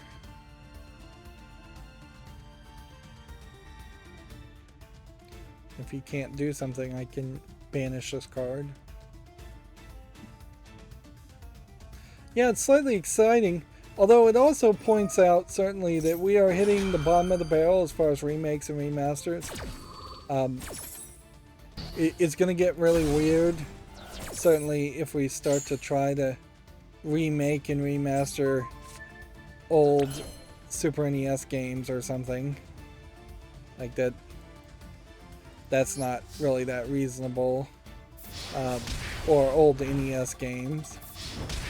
Like, we're doing a bit of that, but if we start to see, like, Custer's Revenge getting remade, although that would be interesting, or Pitfall 1 getting remade, or some of those games that just have descriptions as names, like a game for the Commodore called Maze. Let's assume something like that exists. Remaking that would be very weird.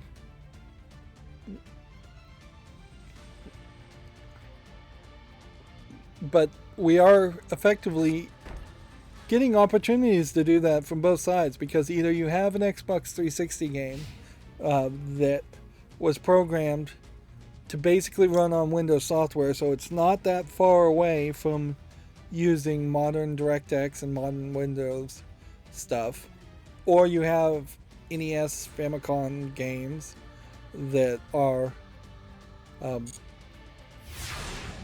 so easy to emulate now that you can just straight up take the ROM and emulate it without having to put a lot of work into it. And if there's enough fandom out there, you can do a little bit of both. I think what I want to do here, and this is going to be... Nope, I can't do it. I can't do that. So I have to do this. Discard that card to destroy that card.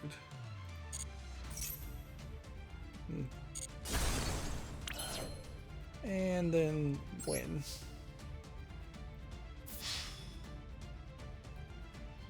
I definitely hope Lollipop Chainsaw though is more of a remake, because or reboot, because it's much like Shadow Man, a game I'd love to cover and play, but also much like Shadow Man, it's a game that wasn't really that good. Yeah.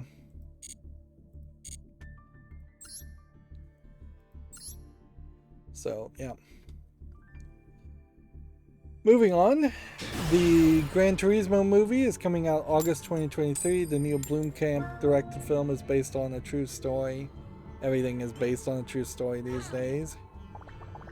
A consumer group has urged Nintendo to launch an independent Joy-Con drift investigation, which I'm sure Nintendo won't do, or if they do, it wouldn't really be independent.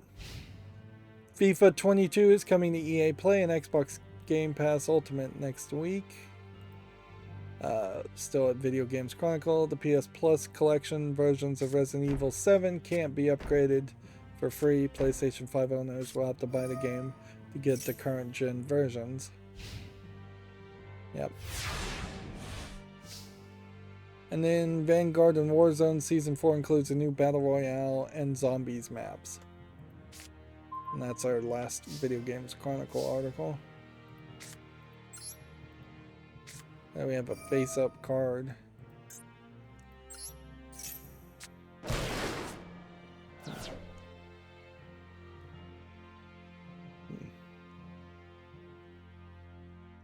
Set cards cannot be destroyed. Okay. Let's do this then. Wasting my thing.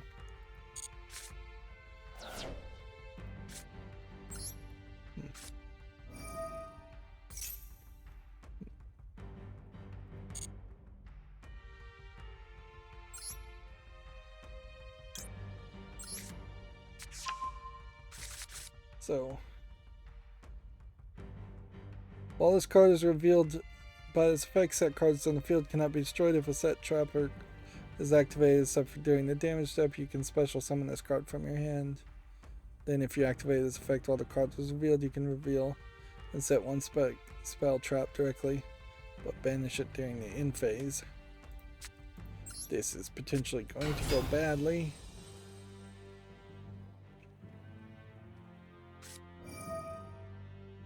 So he's got a great card that synergizes with some other great cards.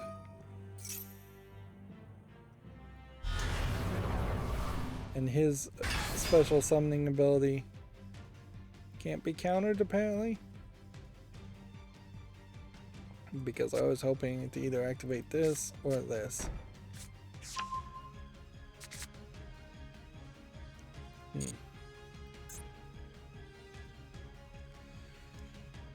Neither one of those worked. Alright. We're doomed.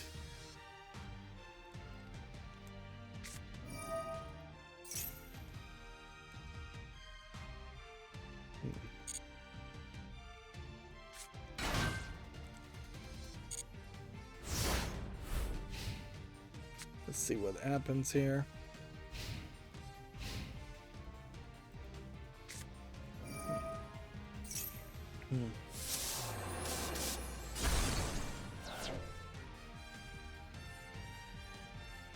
He's destroying most of my strategies here.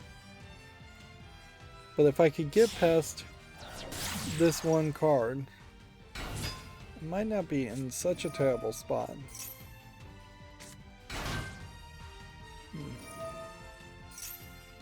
It kind of feels like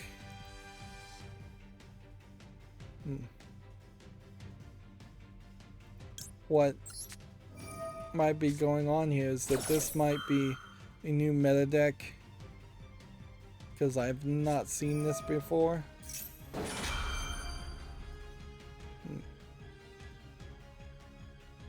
So maybe things have changed.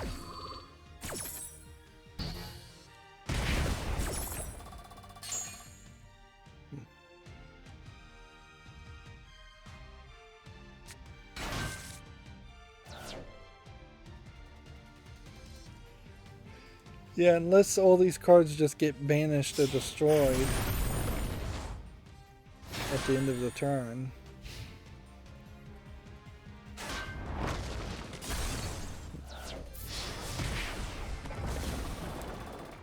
Doesn't feel like I'm gonna win here.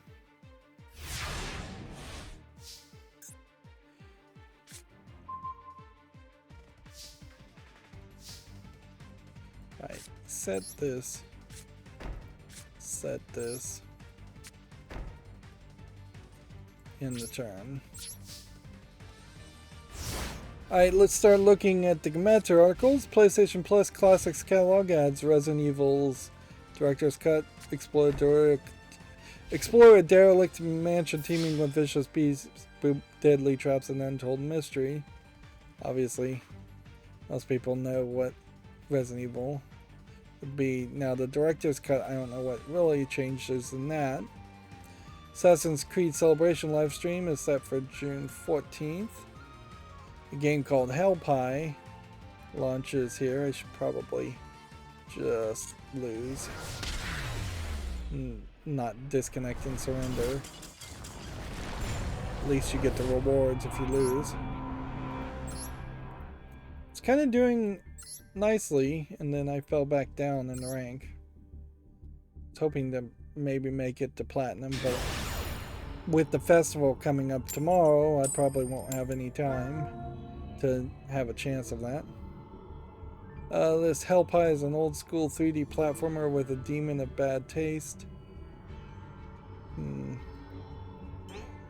can look at somewhat blurred videos, although actually this doesn't feel blurred. They're blurring something else here. I wonder if there's just some really obscene imagery in this game, which would be interesting. We don't have a ton of that as far as really obscene Conker's Bad Fur Day type content in 3D platformers, or a ton of obscene content really in video games anyways. You have like Agony and that wide shut inspired one, which I forget the name of, but that's kind of it. Let's see, Monster Hunter Rise Sunbreak expansion demo launches June 14th. A new Frontier trailer and updates roadmap has been announced. Exoprimal PC closed network signups launched and gameplay trailer. A lot of this is stuff we've already talked about. 10 Years of Dragon's Dogma digital event is set for June 16th.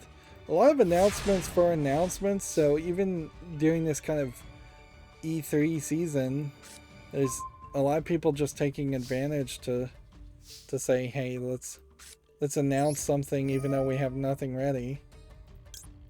Yeah, I think if I discard this one first, that's the right move always.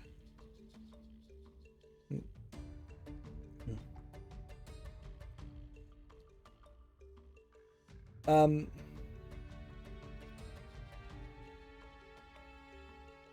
on, you gonna let me play? There's a point, and it's only a slight spoiler, where you pick one girl versus another girl to survive in Resident Evil 7. And Shadows of Rose, I guess, canonically reaffirms that it was Rose. Although, actually, I think you pick, and there was already been DLCs where you pick one and then the other one survives anyways. So, but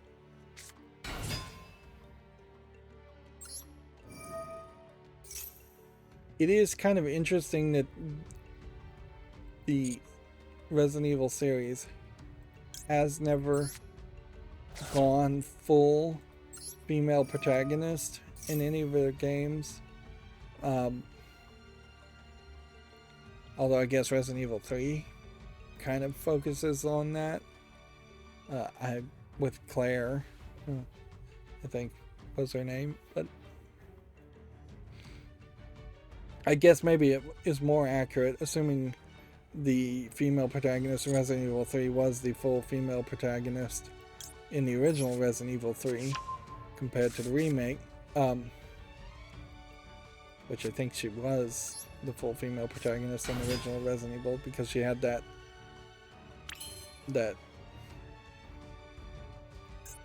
character chasing her the whole time.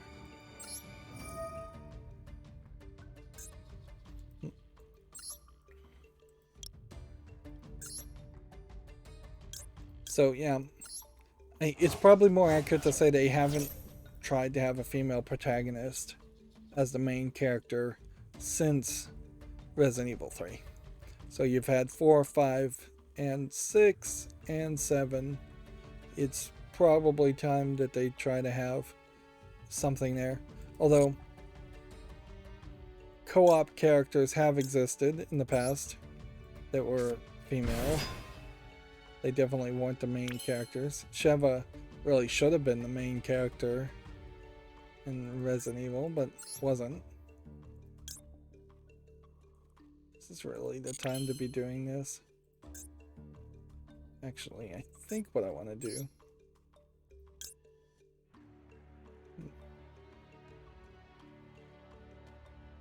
is see if we can get rid of the other characters.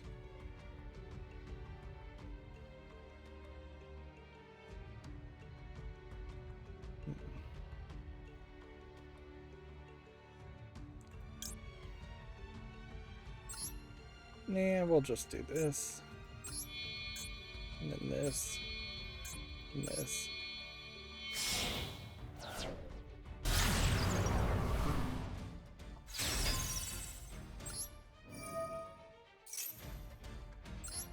My hope is that this will just intimidate him into surrendering.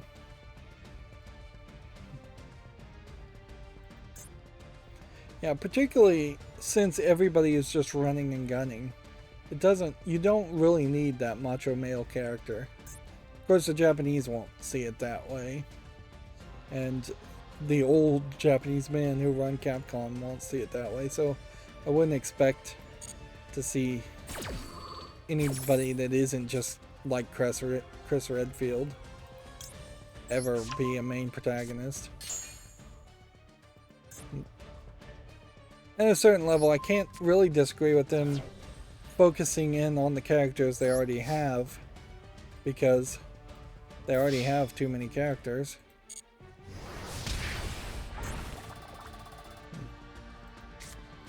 You know what, I'm gonna just, in an abundance of caution, get rid of this card. Too.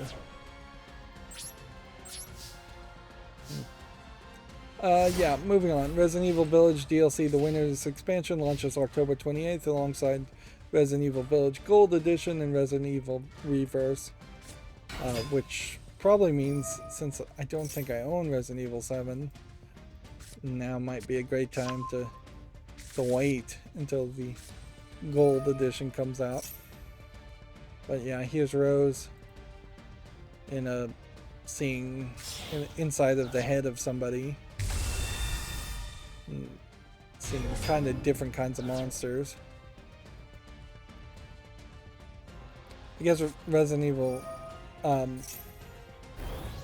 7 also they really weren't zombies in the first place, so you are somewhat able to play around with the types of monsters they fight more.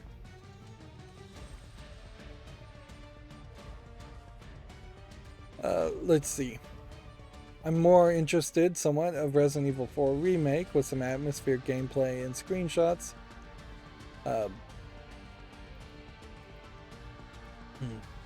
Gameplay for web. And so here's kind of the beginning of the game, I would suspect, where you see the sign and you see crows, and there should be a point where you walk through to the city, to the village.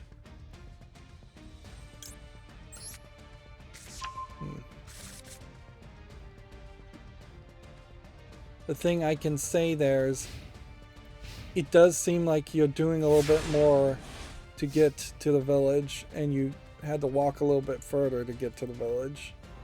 If that's really where this is leading, or if this is some other new section. This could just be spliced in. Certainly this might be more the entrance to the church.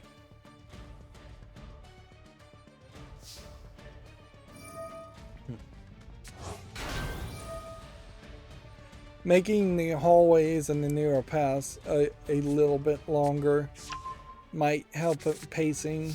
Not that I think the pacing really sucks for Resident Evil 4. It's kind of hard to criticize anything in Resident Evil 4, but I could definitely see them saying, here's a more modern take on this game. A more modern take on this game would have the world be a little bit more fleshed out and realistic. There are definitely points in Resident Evil 4 where you are walking from one area to another area very quickly. You go through a tunnel, and then you're in a creepy graveyard, and then you walk through a bridge next to the creepy graveyard, and then you are in a odd pit, and then you're eventually at the lake, and then you're eventually at a marsh, and you do kind of jump around. It's not anywhere as bad as, say, the mental trickery, the mental stuff that happens inside of The Evil Within, where you literally have a scene that takes you to a completely different environment. But it really isn't that connected.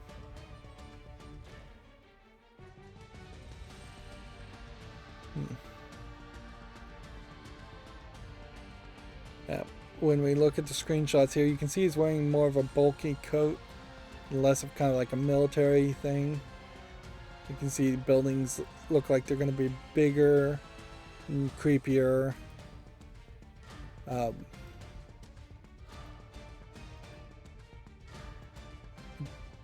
Here you can see the backside of Ashley, which honestly, if they're trying not to emphasize Ashley, perhaps you don't show a screenshot specifically just showing her backside, for better or worse.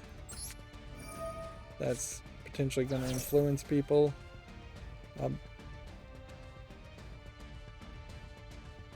I assume that this is Ashley and this isn't Ada Wong. It could be Ada Wong. But yeah, if this is Ashley, you can see she's wearing black pants instead of a skirt and a long thing. They are definitely embracing the idea that it's going to be fairly cold where they are, and that they are going to be dressed appropriately, which storyline wise was the idea that Ashley had been kidnapped, so she was theoretically in some kind of European rave when she was kidnapped, so it would make some sense for her to be inappropriately dressed.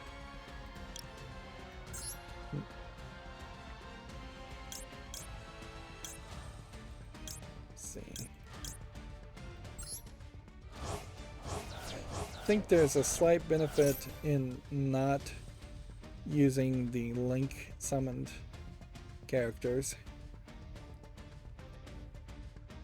Suffice it to say though, that one video and that screenshots is not really showing you that much. I think we already talked about this. Kimetsu has all the Resident Evil games for PS5 and Xbox Series being now available.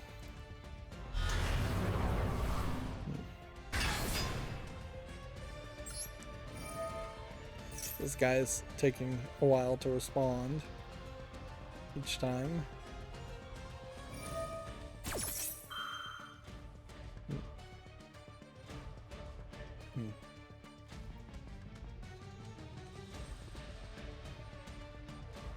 Let's see, let's go through some of the games that have come out on Steam. We have something here called Shinobi Warfare, which doesn't look quite visually polished enough to interest me. Oddly also labeled only English with in-app purchases, so kind of a mobile game. Here we have a game called Run for Your Light, which doesn't look like anything. He just did something to destroy my card, which that's annoying.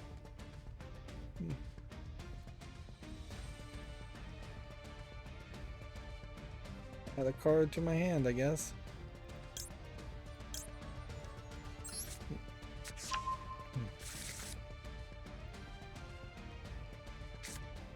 Best case hope now would be to see if we can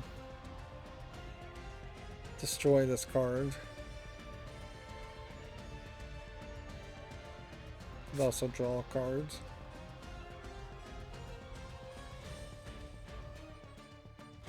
Interesting here, THQ Nordic has published this game, The Guild 3, and it is already very mixed in reviews. So I'm going to give it a follow just to figure out what's going on. I don't know if I've ever looked into playing The Guild 1 or 2, but clearly somebody's not happy for some reason. Enable mods so modders can fix your game, lol.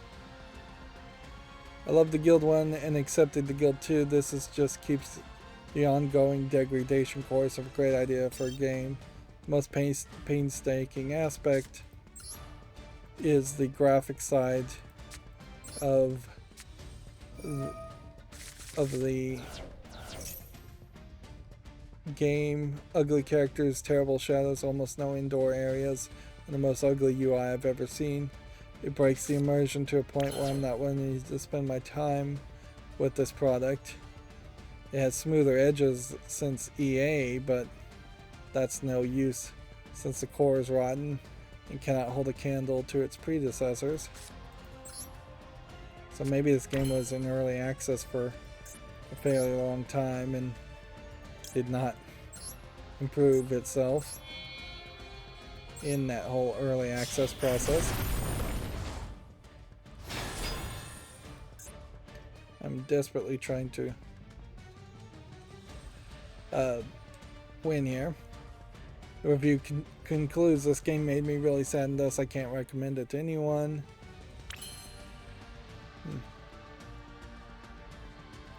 So yeah, people seem to be very unhappy.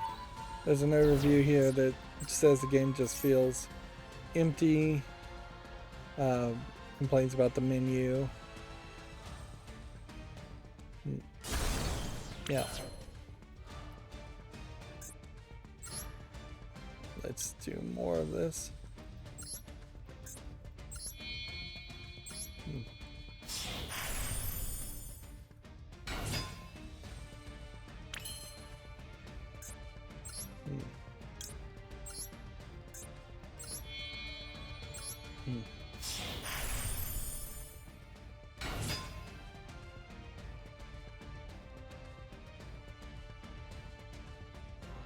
So yeah, I'll leave the guild on the fall list, but almost certainly it's going to leave the fall list fairly quickly. Detach one of these. Bring back this.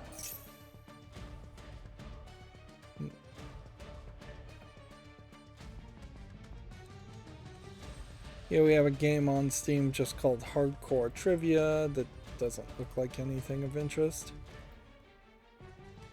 Katydids, some kind of search the internet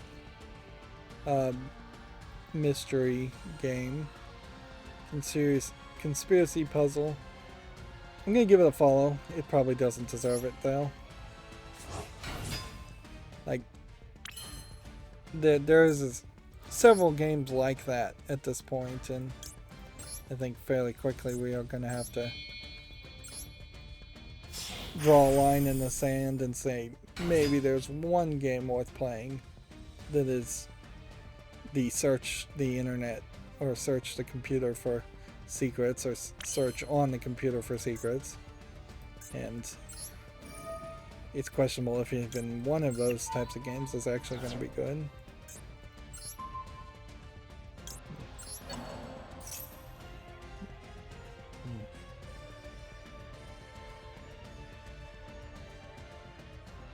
Next we have a game on Steam here called West Hunt, which probably is nothing. Probably not being particularly picky at the moment. Running out of time.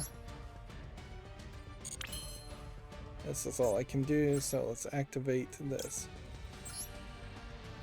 That one, that one, that one.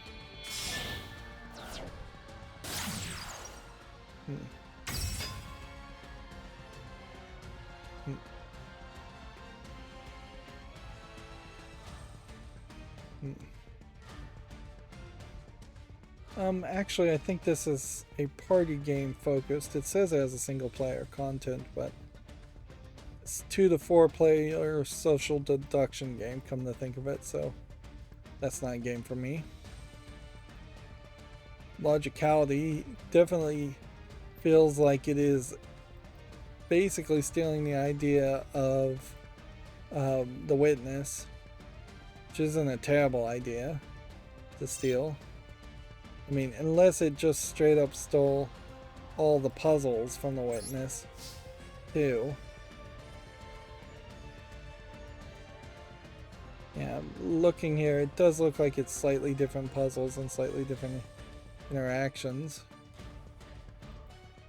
If anything, this may just prove that The Witness didn't need to be as expensive or take as much time to exist. This is selling for $6, where The Witness is, I think, still somewhere closer to $30. Let's just see what it costs right now. Yeah, $40 for The Witness. Of course, logicality could be a lot shorter and a lot more simplistic. Here we have a game called The Hand of Merlin, which looks like it's a turn-based strategy game. Not really my style of gameplay. It's from people who worked on the Talos Principle and Serious Sam, but it's not being published by Crow Team. It's being published by Versus Evil. That's interesting. I'll give that a follow just to see what's going on there. This guy's wasting all my time.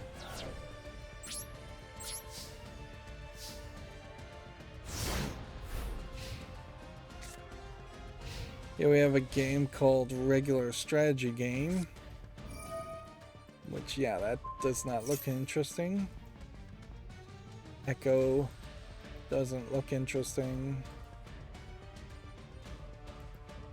Liam looks like it's a low polygon adventure game tagged as an adventure / walking simulator.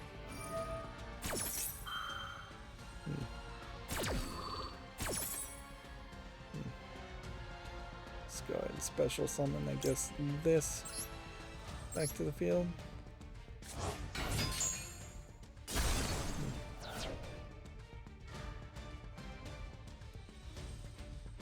Yeah, I think I can say no to Plium. Habitat Family Estate Hidden Object Game. And it's still a hidden object game, even if it is somewhat cheap. No, we haven't seen a lot of English-Russian games lately, either. I would have thought there would have been a lot of that pushed, but seems like maybe the money flow got cut off for real. I would have thought they would have been better at laundering money into Russia for these low-effort Russian games. Endless Wave Survival does not look like anything of interest.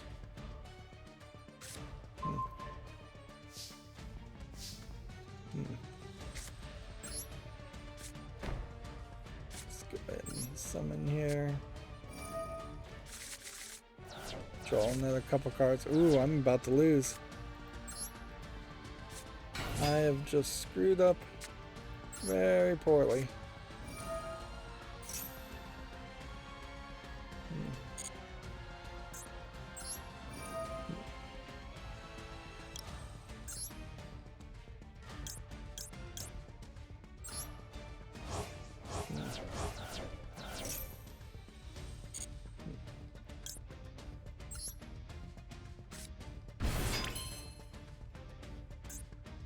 Let's see, activate this effect. Remove that. Activate this effect.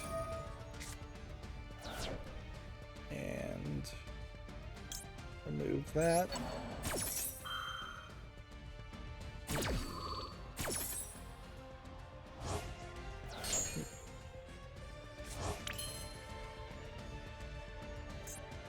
I don't think I can special summon anything better.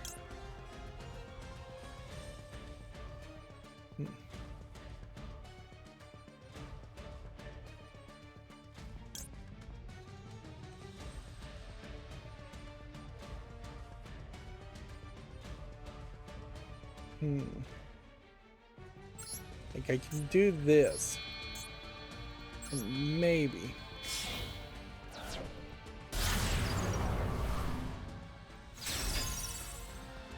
Just maybe. I can win. I really lucked out there, though.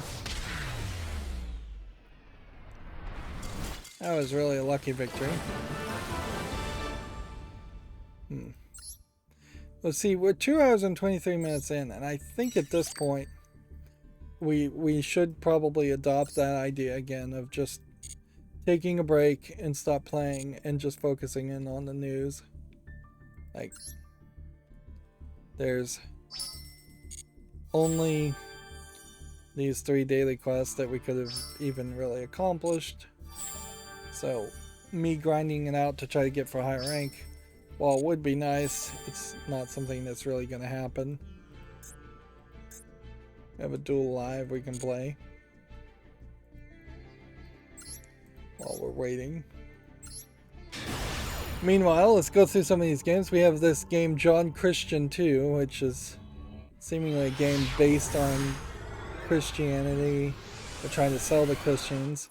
It looks pretty awful, and I'm fairly certain John Christian 1 was released about a week ago. So I don't feel like this is a lot of effort being put into it, so that's going to be a no. Silverwing is a kind of low effort space game looking at the UI, I would assume, so I'm going to say no to that. This is a Chinese mobile game port that doesn't support English, so we'll say no to that. The First Odyssey, a violence horror puzzle challenge, and human cynicism. Seems to also have guns for some reason. So it looks like it's one of those escape the room puzzle adventure games. I'll give it a follow, just to see if people like it. Here we have a either Chinese or Korean or Japanese game.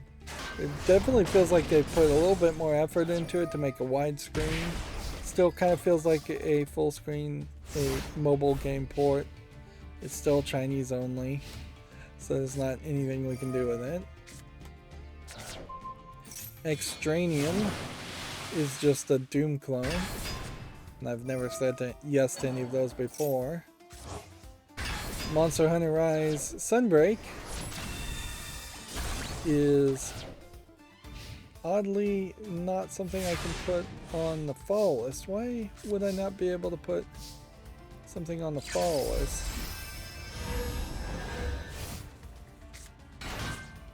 Single player, free to play game.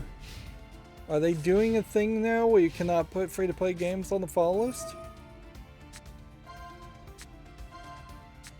Doesn't he even have in-app purchases? Well, the demo.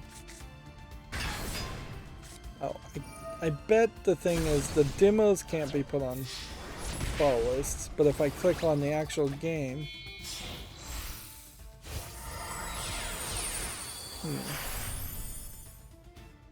Guess you have to go to Monster Hunter Rise by default. Alright, well, I'll put Monster Hunter Rise on the fall list. It would be a hard sell to play Monster Hunter Rise without playing Monster Hunter World, but maybe it wouldn't make sense to just jump. You certainly have a lot of Monster Hunter games if you want to get deep into it, and they're all on sale at the moment. I'm not sure I really want to spend any time playing any of the Monster Hunter games, though. And there's some other Capcom games certainly on sale. Street Fighter V, which is mixed, is 75% off for $5, but Street Fighter Championship Edition is only 52% off for $14.23, and it's mixed too. Like, you can kind of see that the base versions of these games are not particularly well received. The Championship Edition plus the DLC is somewhat well received. Moving on, we have a game called It's Time, which looks like it is a low effort visual novel. So I'm going to say no to that. Or a live action visual novel, which led it to being kind of low effort. Nevermore the Chamber Door is a top-down twin-stick shooter. There's probably nothing here, but I'm going to leave it, I guess, on the fall list. It's already on the fall list. Let's see. Dueled. It's probably a multiplayer game. 4-player couch party brawler. It's another attempt at making a Smash Brothers clone without really having the characters to make a Smash Brothers clone. I don't see how you can make a Smash Brothers game successful without having a large catalog of characters. Fruit Farmer is just a polygonal farming simulator game, which honestly I think that makes it even worse than something like Stardew Valley. Being in a 3D environment makes it more difficult to control. We have a game called Rue La Resistance, which may be French only. Yeah, nope, it's Russian only. I was not expecting that.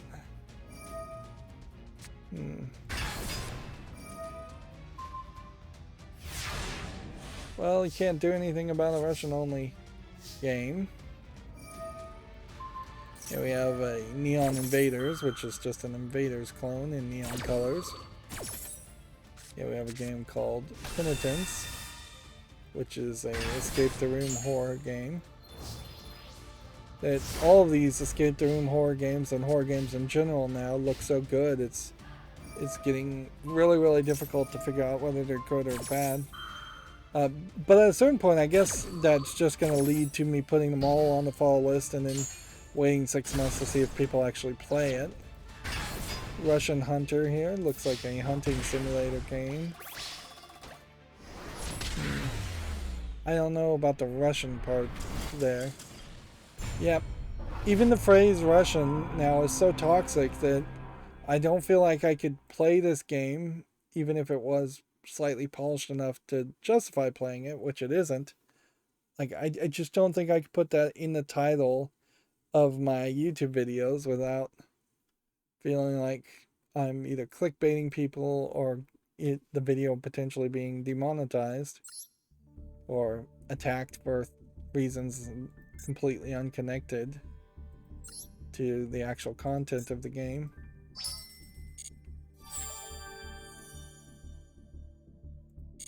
Hmm. 11 hours left on the Duel Pass, but we've long since collected everything. Let's see, back to Gamatsu articles.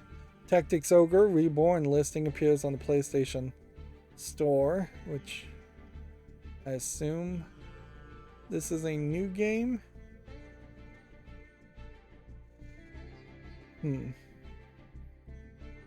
This art style that's used in a lot of the Square Enix games, I still don't know if I fully agree with it.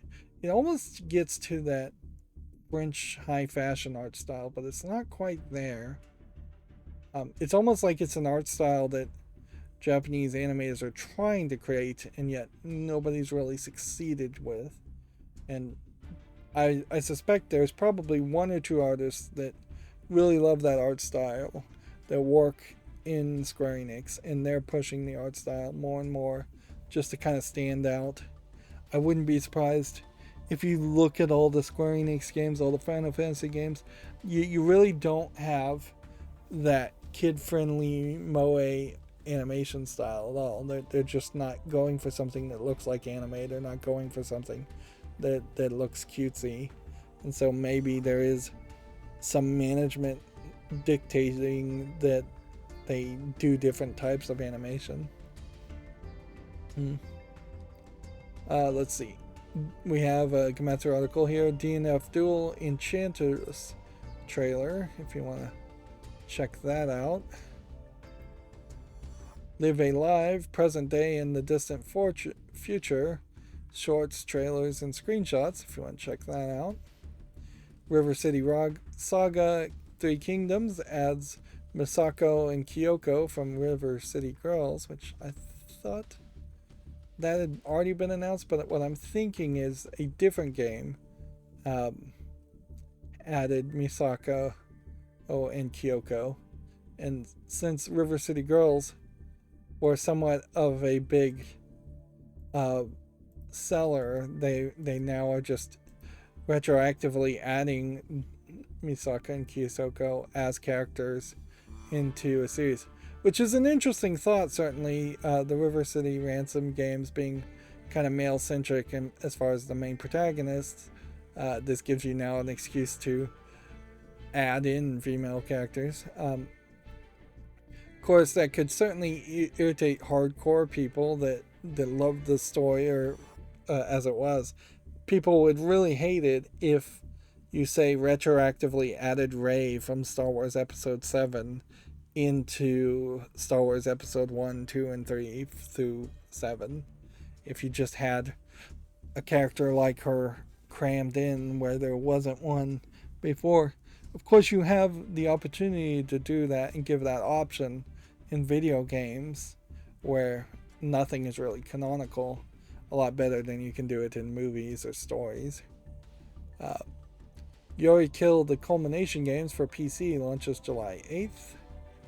This is still a visual novel / shoot 'em up game.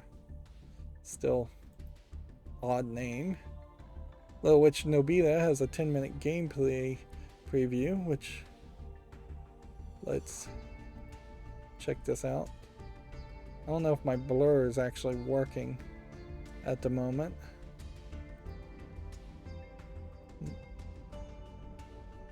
So this was a game that's either been in early access or been in demo form on Steam, and still trying to figure out if it's really going to work, because you have this moe animation style of a little witch in what is effectively a Dark Souls style game.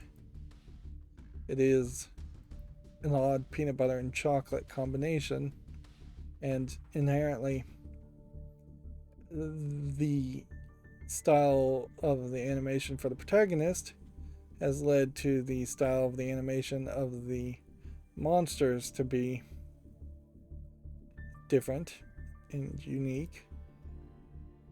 But the generic monsters may still somewhat be generic. They've broken up all of this trailer into different chapters, so you can see different parts. And if this enemy is twice as tall of her, it really is showing the little witch to be a little witch.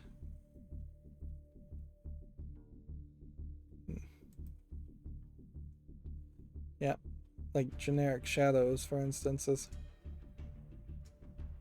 a little generic. But yeah, with every trailer I see of this, it does seem like they're putting more and more content in it, although fairly slowly putting it more content in it, because it feels like this game has been in early access for quite a while. I'd say at least a year. Then here you have flat animation cutscenes being shown also.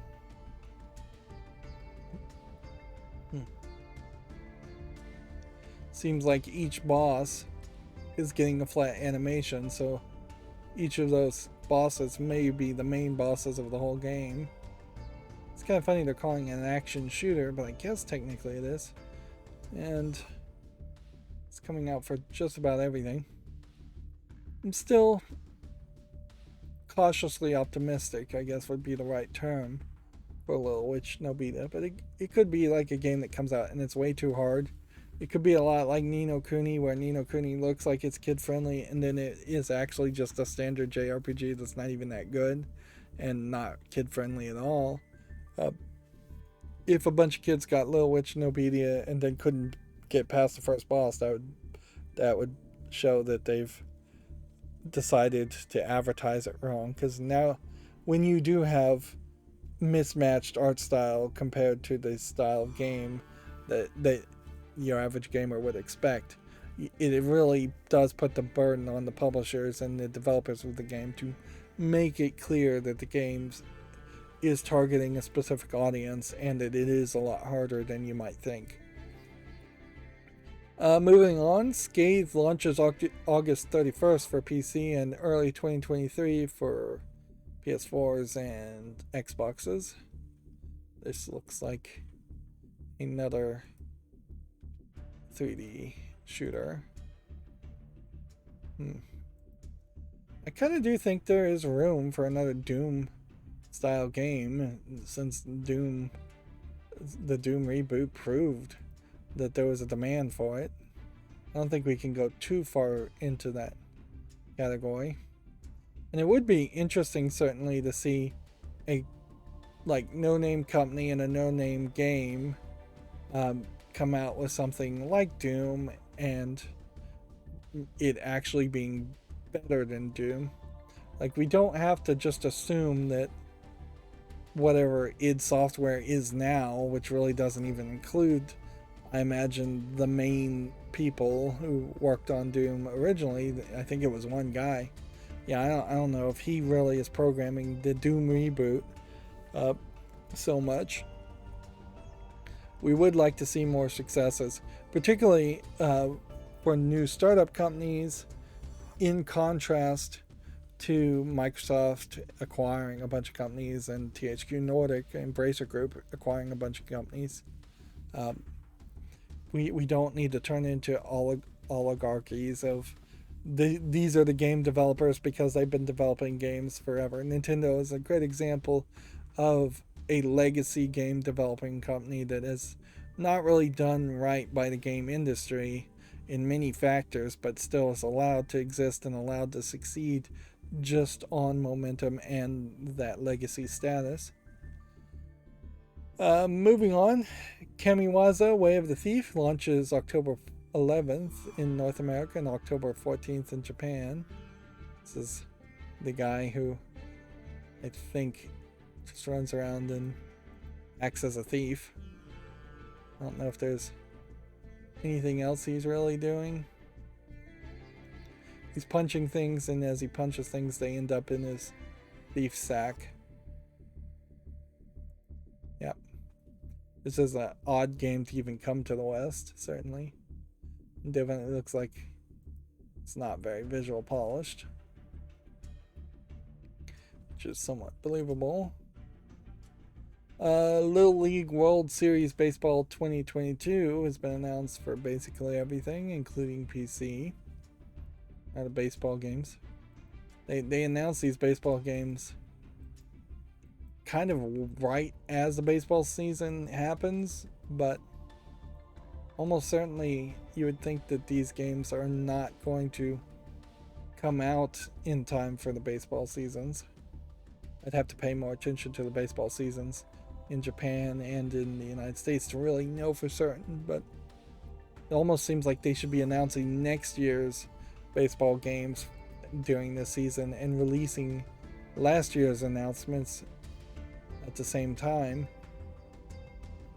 Let's see, Commandos 3 HD Remastered has been announced for PS4, Xbox One, Switch, and PC.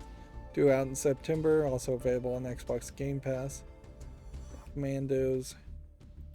Looks like it's a top-down real-time strategy game. I vaguely recall Commandos maybe is somewhat of a relevant game, so I could see putting it on the fall list and seeing if people really care to play an HD remaster of it. The House of the Dead Remake Limited Edition is coming for the PS4 and Xbox One in 2022. Special edition, basically. Pointless special editions. Valheim is coming to Xbox Series and Xbox One in spring. I think we already talked about that. The Texas Chainsaw Massacre launches in 2023 for PS4s, Xboxes, and PCs. Also Game Pass. I think this is probably from the same people who made the Friday the 13th game and the Ash vs. Evil game. It seems very much like the trick here is to take some really recognizable horror genre and slap that genre together in an asynchronous horror game. None of them feel like they are particularly great. Even if they are being made by different people, they're not that great of games. I think it's the asymmetrical concept that's the problem, not the idea of running around the horror game. The next step you certainly would take from this is, hey, let's take the work you did to make an asymmetrical horror game and put a single player narrative horror experience together and sell that as a separate product. Like, you've already got the 3D assets, you've already got the gameplay mechanics. Polish it up, sell the second time. Of course, that's not really what happened with Friday the 13th, because there was big questions as to who even owned the rights to Friday the 13th and a lawsuit around that. I don't think there was any controversy around the Ash vs. Evil version of the game, but I also don't think people were that interested. I feel like a Nightmare on Elm Street game was announced at some point, but I don't think it ever has come out yet. Maybe it was never even announced. You'd expect that would be the next thing. You also have diminishing returns at this point. If you're doing Texas Chainsaw Massacre now, you're gonna have to start doing like Puppet Master games or Saw games based on Saw. There's already been Saw video games, so that probably wouldn't happen. A lot of these movie franchises they're not willing to let a game be made around them. But yeah, you're not going to have that many more horror genres that you can do where there's one main bad guy that actually attacks people. It really is just Jason Voorhees and Freddy Krueger and Leatherface. Yeah, I can't think of anybody else you would think of. The It monster from It, but that would be a little weird.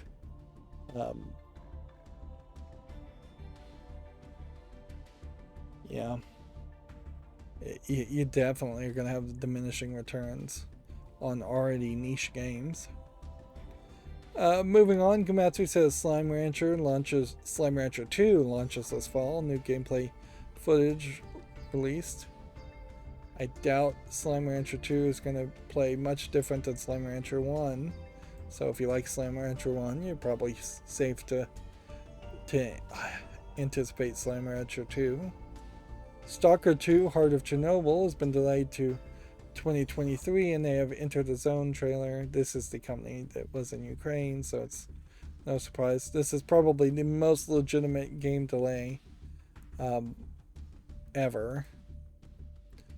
Persona 5 coming to PS5 and Steam, Persona 4 Golden to PS4, and Persona 3 Portable to PS4 and Steam, which is, I think, to say that Persona 4 Golden is already on Steam. These are additional platforms on top of the Xbox and Windows PC announcements. It would be weird though if PS3 Persona 3 Portable came to Steam and then Persona 4 in any state, whether golden or not, is not on Steam, and then Persona 5 Royale is on Steam. That would be very odd.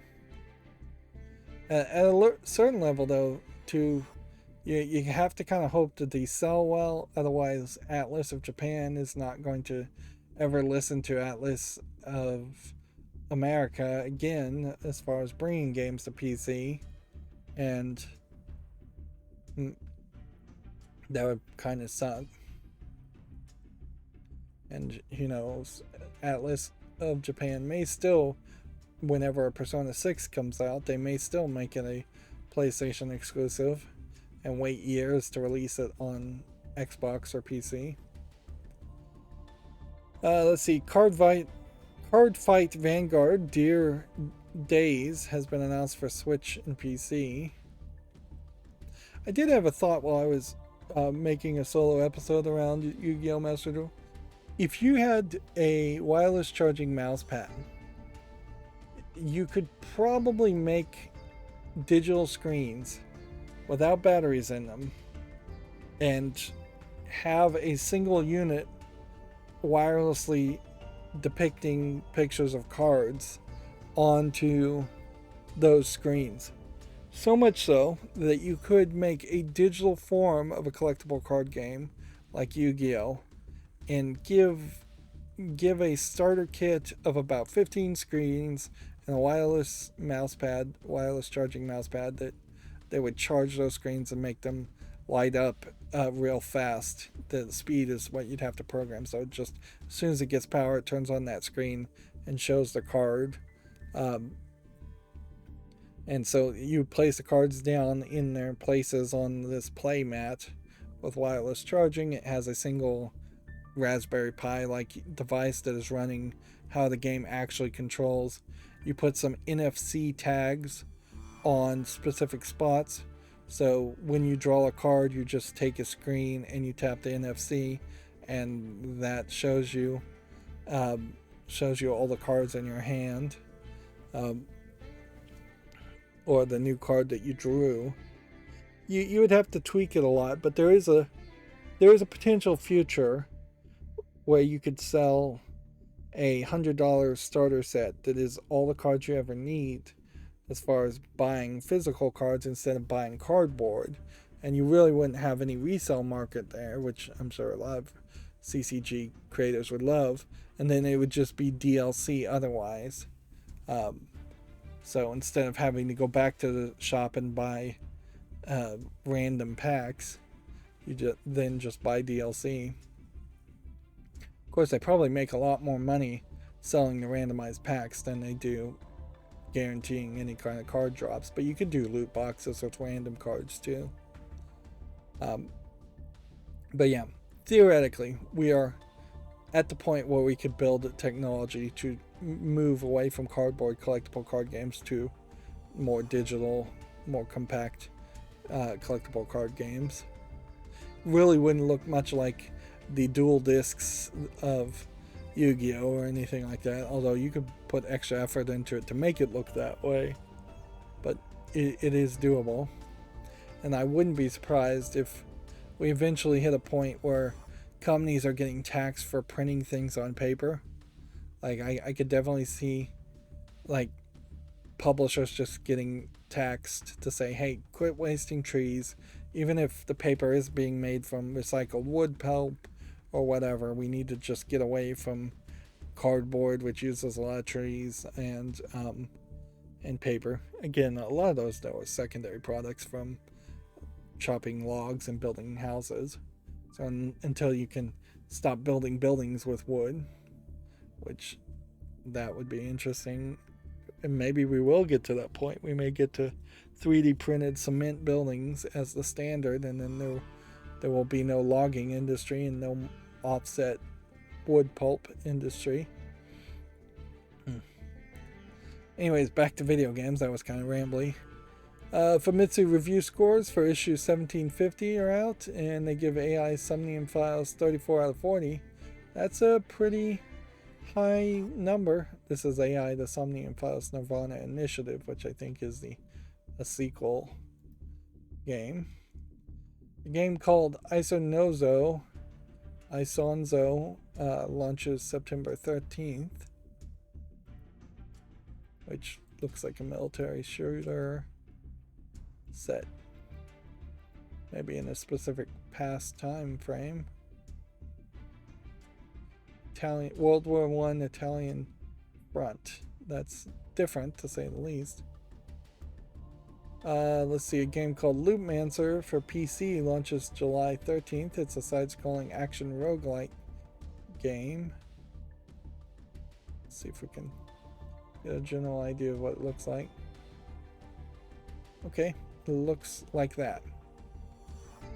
It looks slightly interesting.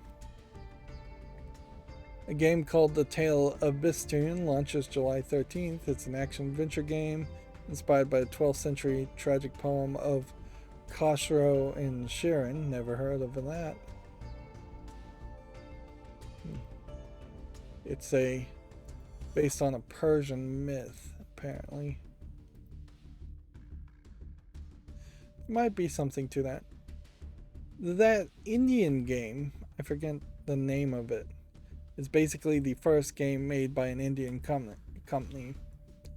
They put out some kind of update, and I think it was like a voice acting update, which is interesting, certainly, but also that Indian game didn't sell that well, didn't look that good. It certainly didn't lead towards a whole booming industry. Of course, the pandemic probably didn't help at all then.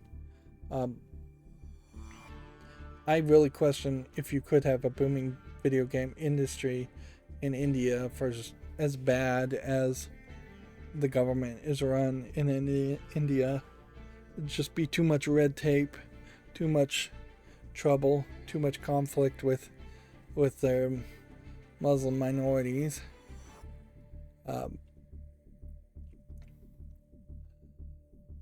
Moving on, last Komatsu article here. Digimon Survive has a release date trailer, which this is a different color palette, certainly for the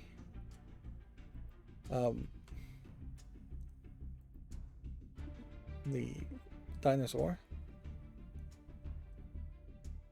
Yeah, it seems to me like a lot of this feels like it is going to be fairly static animation. Here you just see a mouth opening, a mouth closing, and visual novel dialogue.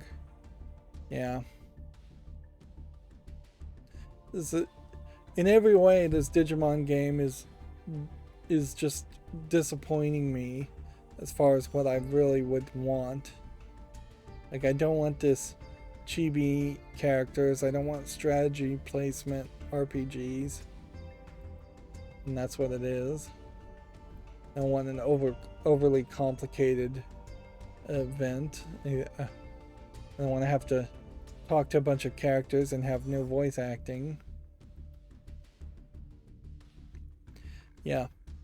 On every level, I'd like to see a Digimon game succeed, and on every level, I don't think Digimon Survive is the one that would succeed.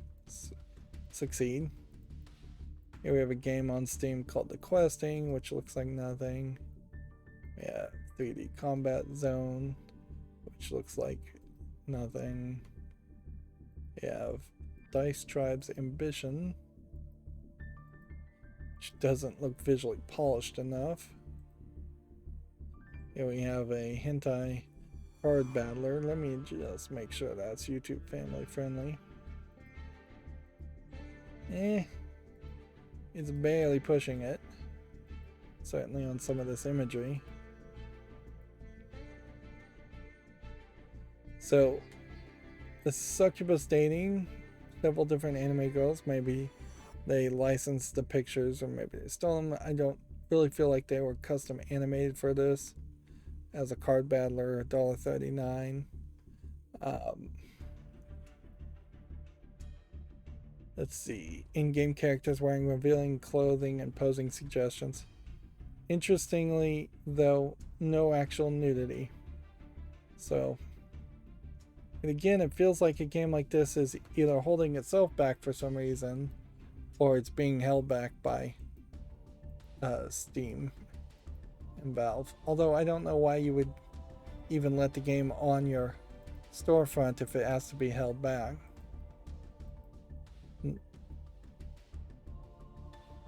Here we have a game called Madman Catcher, which looks like nothing.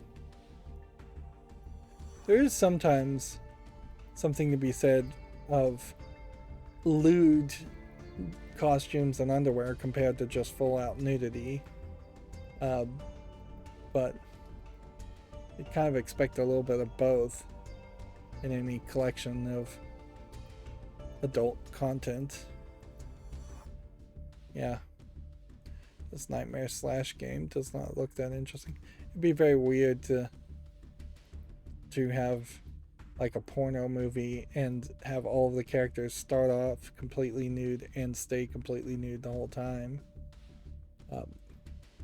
There's some fun in the titillation and the undressing aspect. This game, Dispontibus, puzzle game, I guess, of some sort. Procedurally generated puzzle game. Looks like it's a Sokoban box pushing game. I don't think it's quite polished enough, and that's probably because it's procedurally generated, so I'm going to say no to that. Neodori Forever looks like a low polygon racing game, so I'm going to say no to that. We have a game called The Last Bastion. Yeah, there might be something to this. It's already on the fall list. Interesting, I have so many things on the fall list already. We have Alien Shooter 2, New Era, which is already mixed. We have Super Ember Kaboom. Now, normally I would say no to a platforming game that kind of looks like an 8-bit game, but what I'm seeing here looks like there's actually quite a lot of enemies, quite a lot of content, actual fast-paced motion.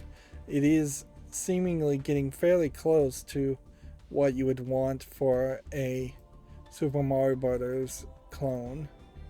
Definitely feels inspired by Super Mario Brothers. And so I'm going to give this a follow list. Now, there is a danger that it's just going to become a frustration platformer, and inherently even Super Mario Brothers 1, 2, and 3 are frustration platformers, and I may not like them. I actually have New Super Mario Brothers U for my Switch, and probably will not get to the end of that game. It is too frustrating, and frankly I just don't have time to waste playing uninteresting games. You have 100 Doors Escape from Prison. There might be an argument to playing a 100 Doors type game. This would have been a mobile game to start with. What I'm wondering is, are there other 100 Doors games? 100 Worlds Escape Room game, 100 Doors Escape from Work. There's definitely a potential thought here. Escape from School. I guess if they got really, really cheap, I might consider something there. This is a game company that seems like it likes redheads, although not so much in this latest game, and seems like it's trying to target younger players. It is kind of all over the place. You have doodle art games, and then LGBT color by number, coloring book for kids, and then 100 Doors Escape from School. And then this most recent one, though, is more of a sexy raven-haired lady. Seems like an odd shift from their other games. That is strange. I think you'd kind of have more consistency. But I also can't blame a company from saying, hey, let's make a kids game. Well, that didn't work. Let's make a mature game and see if that works. I don't want to pigeonhole game companies into only making one kind. I wouldn't hate if Nintendo made an mature game, and they basically did with Bayonetta 2, or at least they hired somebody. This game doesn't look like anything. It's just another shoot 'em up. I have about 5 more games to look at that came out in the past couple days. Meat Beating the Second Coming is obviously just a joke game. American Thief 80s. Interesting idea. There have been some Thief Simulator games in the past, and I don't think any of them have been that great. Seems like it has actual lockpicking and other things. In a funny way, too. By setting in the 80s, that lets you show off what thieves would have been doing in the 80s more than hackers just like stealing credit card numbers online and scammers, which that's the vast majority of what thieves are in modern times. It's just scammers stealing credit card numbers or hackers. And frankly, not that many people have as many valuables in their house now compared to the 80s, where the 80s were gadget obsessed and had stereos and record players and TVs, all of real value. Whereas now you go and steal a TV from somebody's house, you've maybe got $200 versus $2,000 in the 80s. This 99 Fails Light doesn't look like anything of interest. Here we have Epic Recovery, which is just a shoot 'em up game. More or less, too. Yeah, and certainly, depending on your race, it was a little bit safer to be a thief in the 80s than it is today, where police are too lazy to run and will just shoot or tase you. And tasers are still super dangerous. Anyways, this game looks like nothing.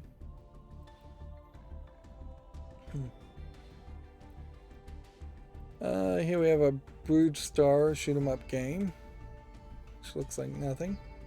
So that brings us to our GameDeveloper.com articles. Rovio appoints Andy Muesi as the new head of studios. I think we had already talked about that.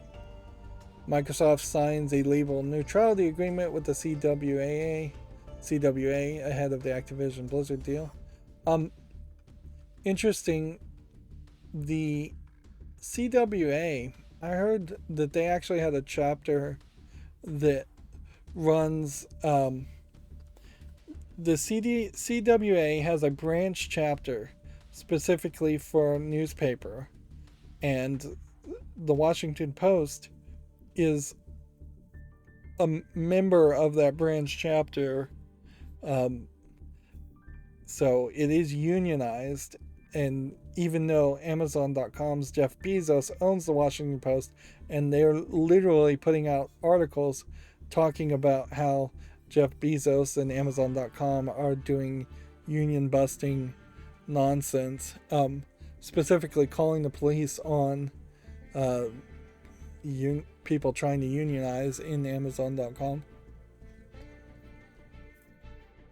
And if the police unions were actually pro labor, which I think many argue that they aren't, the police unions would definitely not be showing up to police calls like that. Of course, that seems like they are sometimes willing to show up. But I don't want to get into a big rant as we're trying to wrap up here.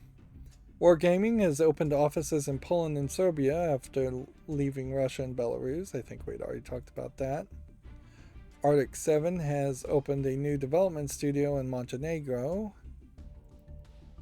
Embracer CEO says the decision to accept $1 billion from the Saudi state was not taken lightly.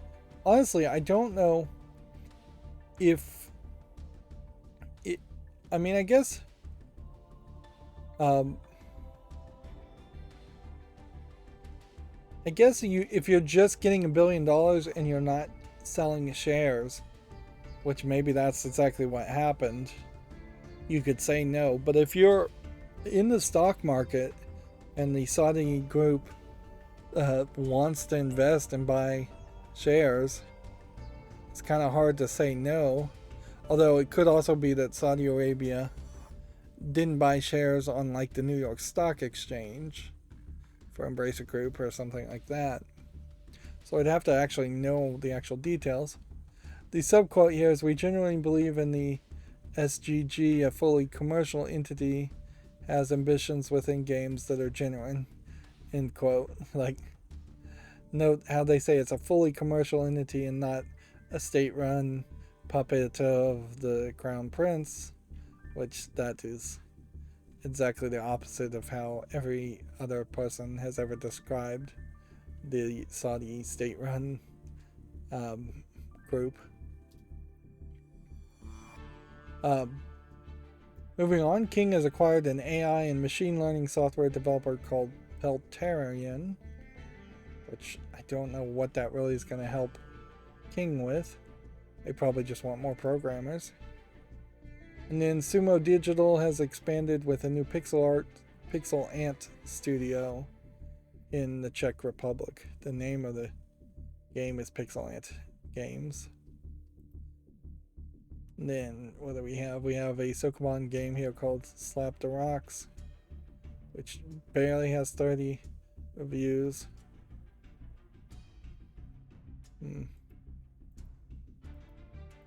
Doesn't look terrible. I'll add it to the wish list as we do the fall list cleanup here.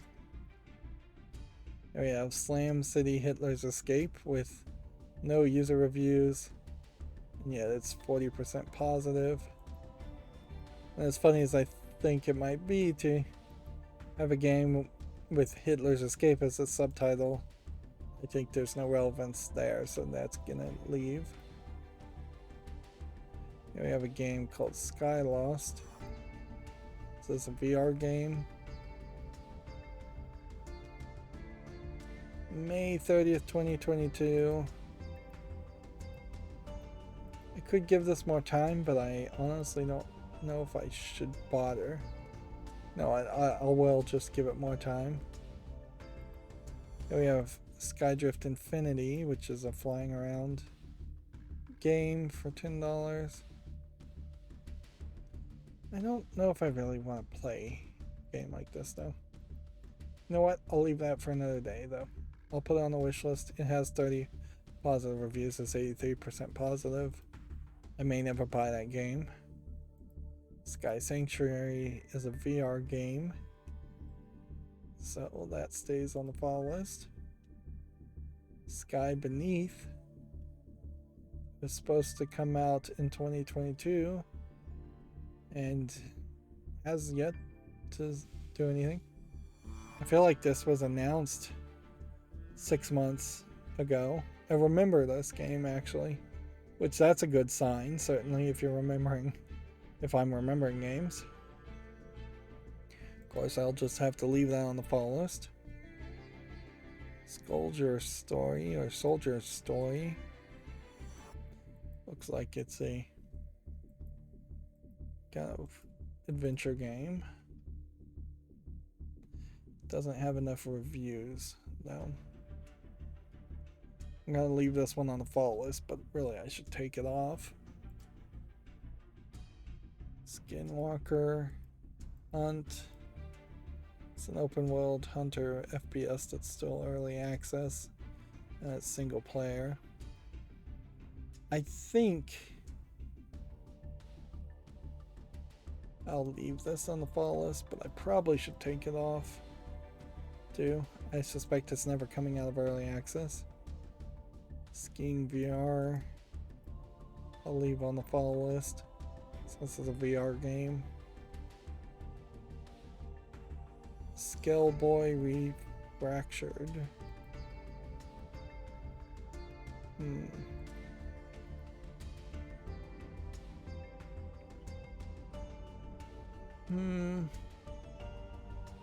I guess I'll put this on the wish list.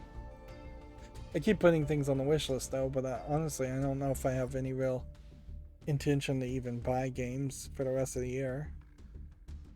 Skeletal Adventure is a action roguelike. Again, I'll put it on the wish list, but yeah, I really don't know if I'm planning to buy anything even for the rest of the year.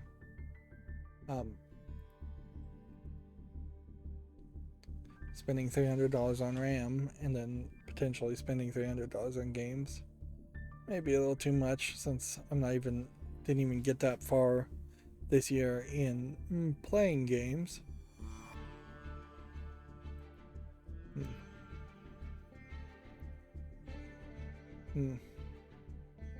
I saw a video for, I think it's a fan mod called Half-Life Alyx at Levitation, and yet nobody talked about it.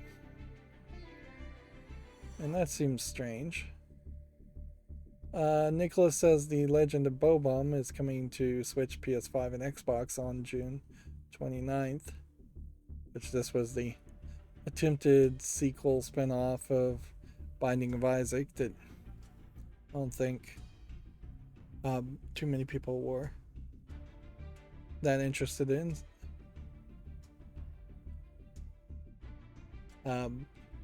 Here we have Sonic Frontiers will take up to 20 to 30 hours to finish. 100% takes twice as much time.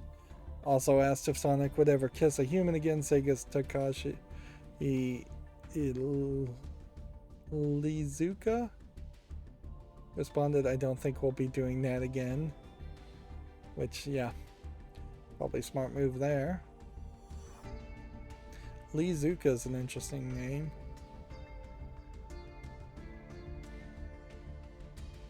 Apparently, Sony Interactive is reportedly gearing up to announce several new hardware products, including the PS5 Pro controller, although not a new console. I wonder what a Pro PS5 controller would be, because I think their argument up until this point is that all the consoles are the Pro consoles.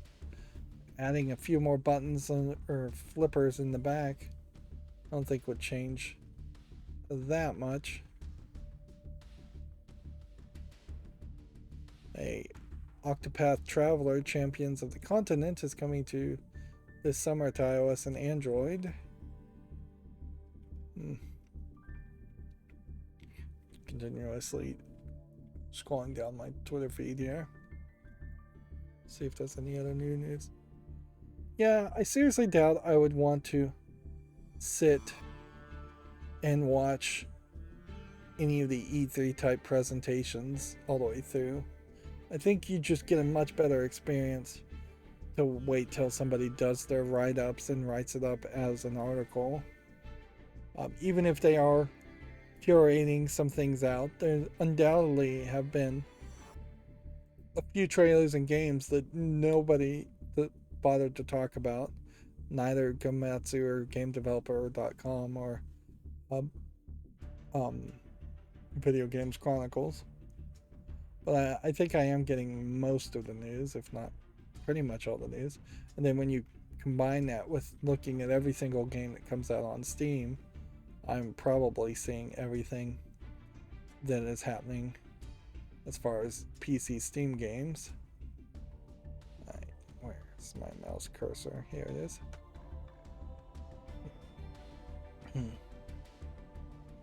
Yep. Well, another 3 hour and 15-minute stream. Everything seems to work. There's 0 dropped frames on the network. Insignificantly small numbers of frames due to render lag. The amount I get from rendering lag is always a little bit more than 0, but it's 0.0%. And yeah, everything seems to be working. The only thing I think that might not be working is my mouse, and I think that may just be that I've spilled something sticky on the mouse. I did spill soda at some point. We'll see. Anyways, so that's another step towards confidence, and that's what I'll probably be feeling and saying after each stream for a while now, is that we're just another step towards confidence that my computer is fixed and everything can go back to the way it was, and I can get back to just focusing on making video game pre-recorded content. That's going to be it for this stream. As always, I ask you to like, share, subscribe, comment, and watch every second of my videos. If you want to friend or follow me, there's a bunch of links down below, and if you want to support me, there's also a link to Patreon, or you can friend me on Steam and get me a game off my wishlist. Thank you for watching. Have a good evening.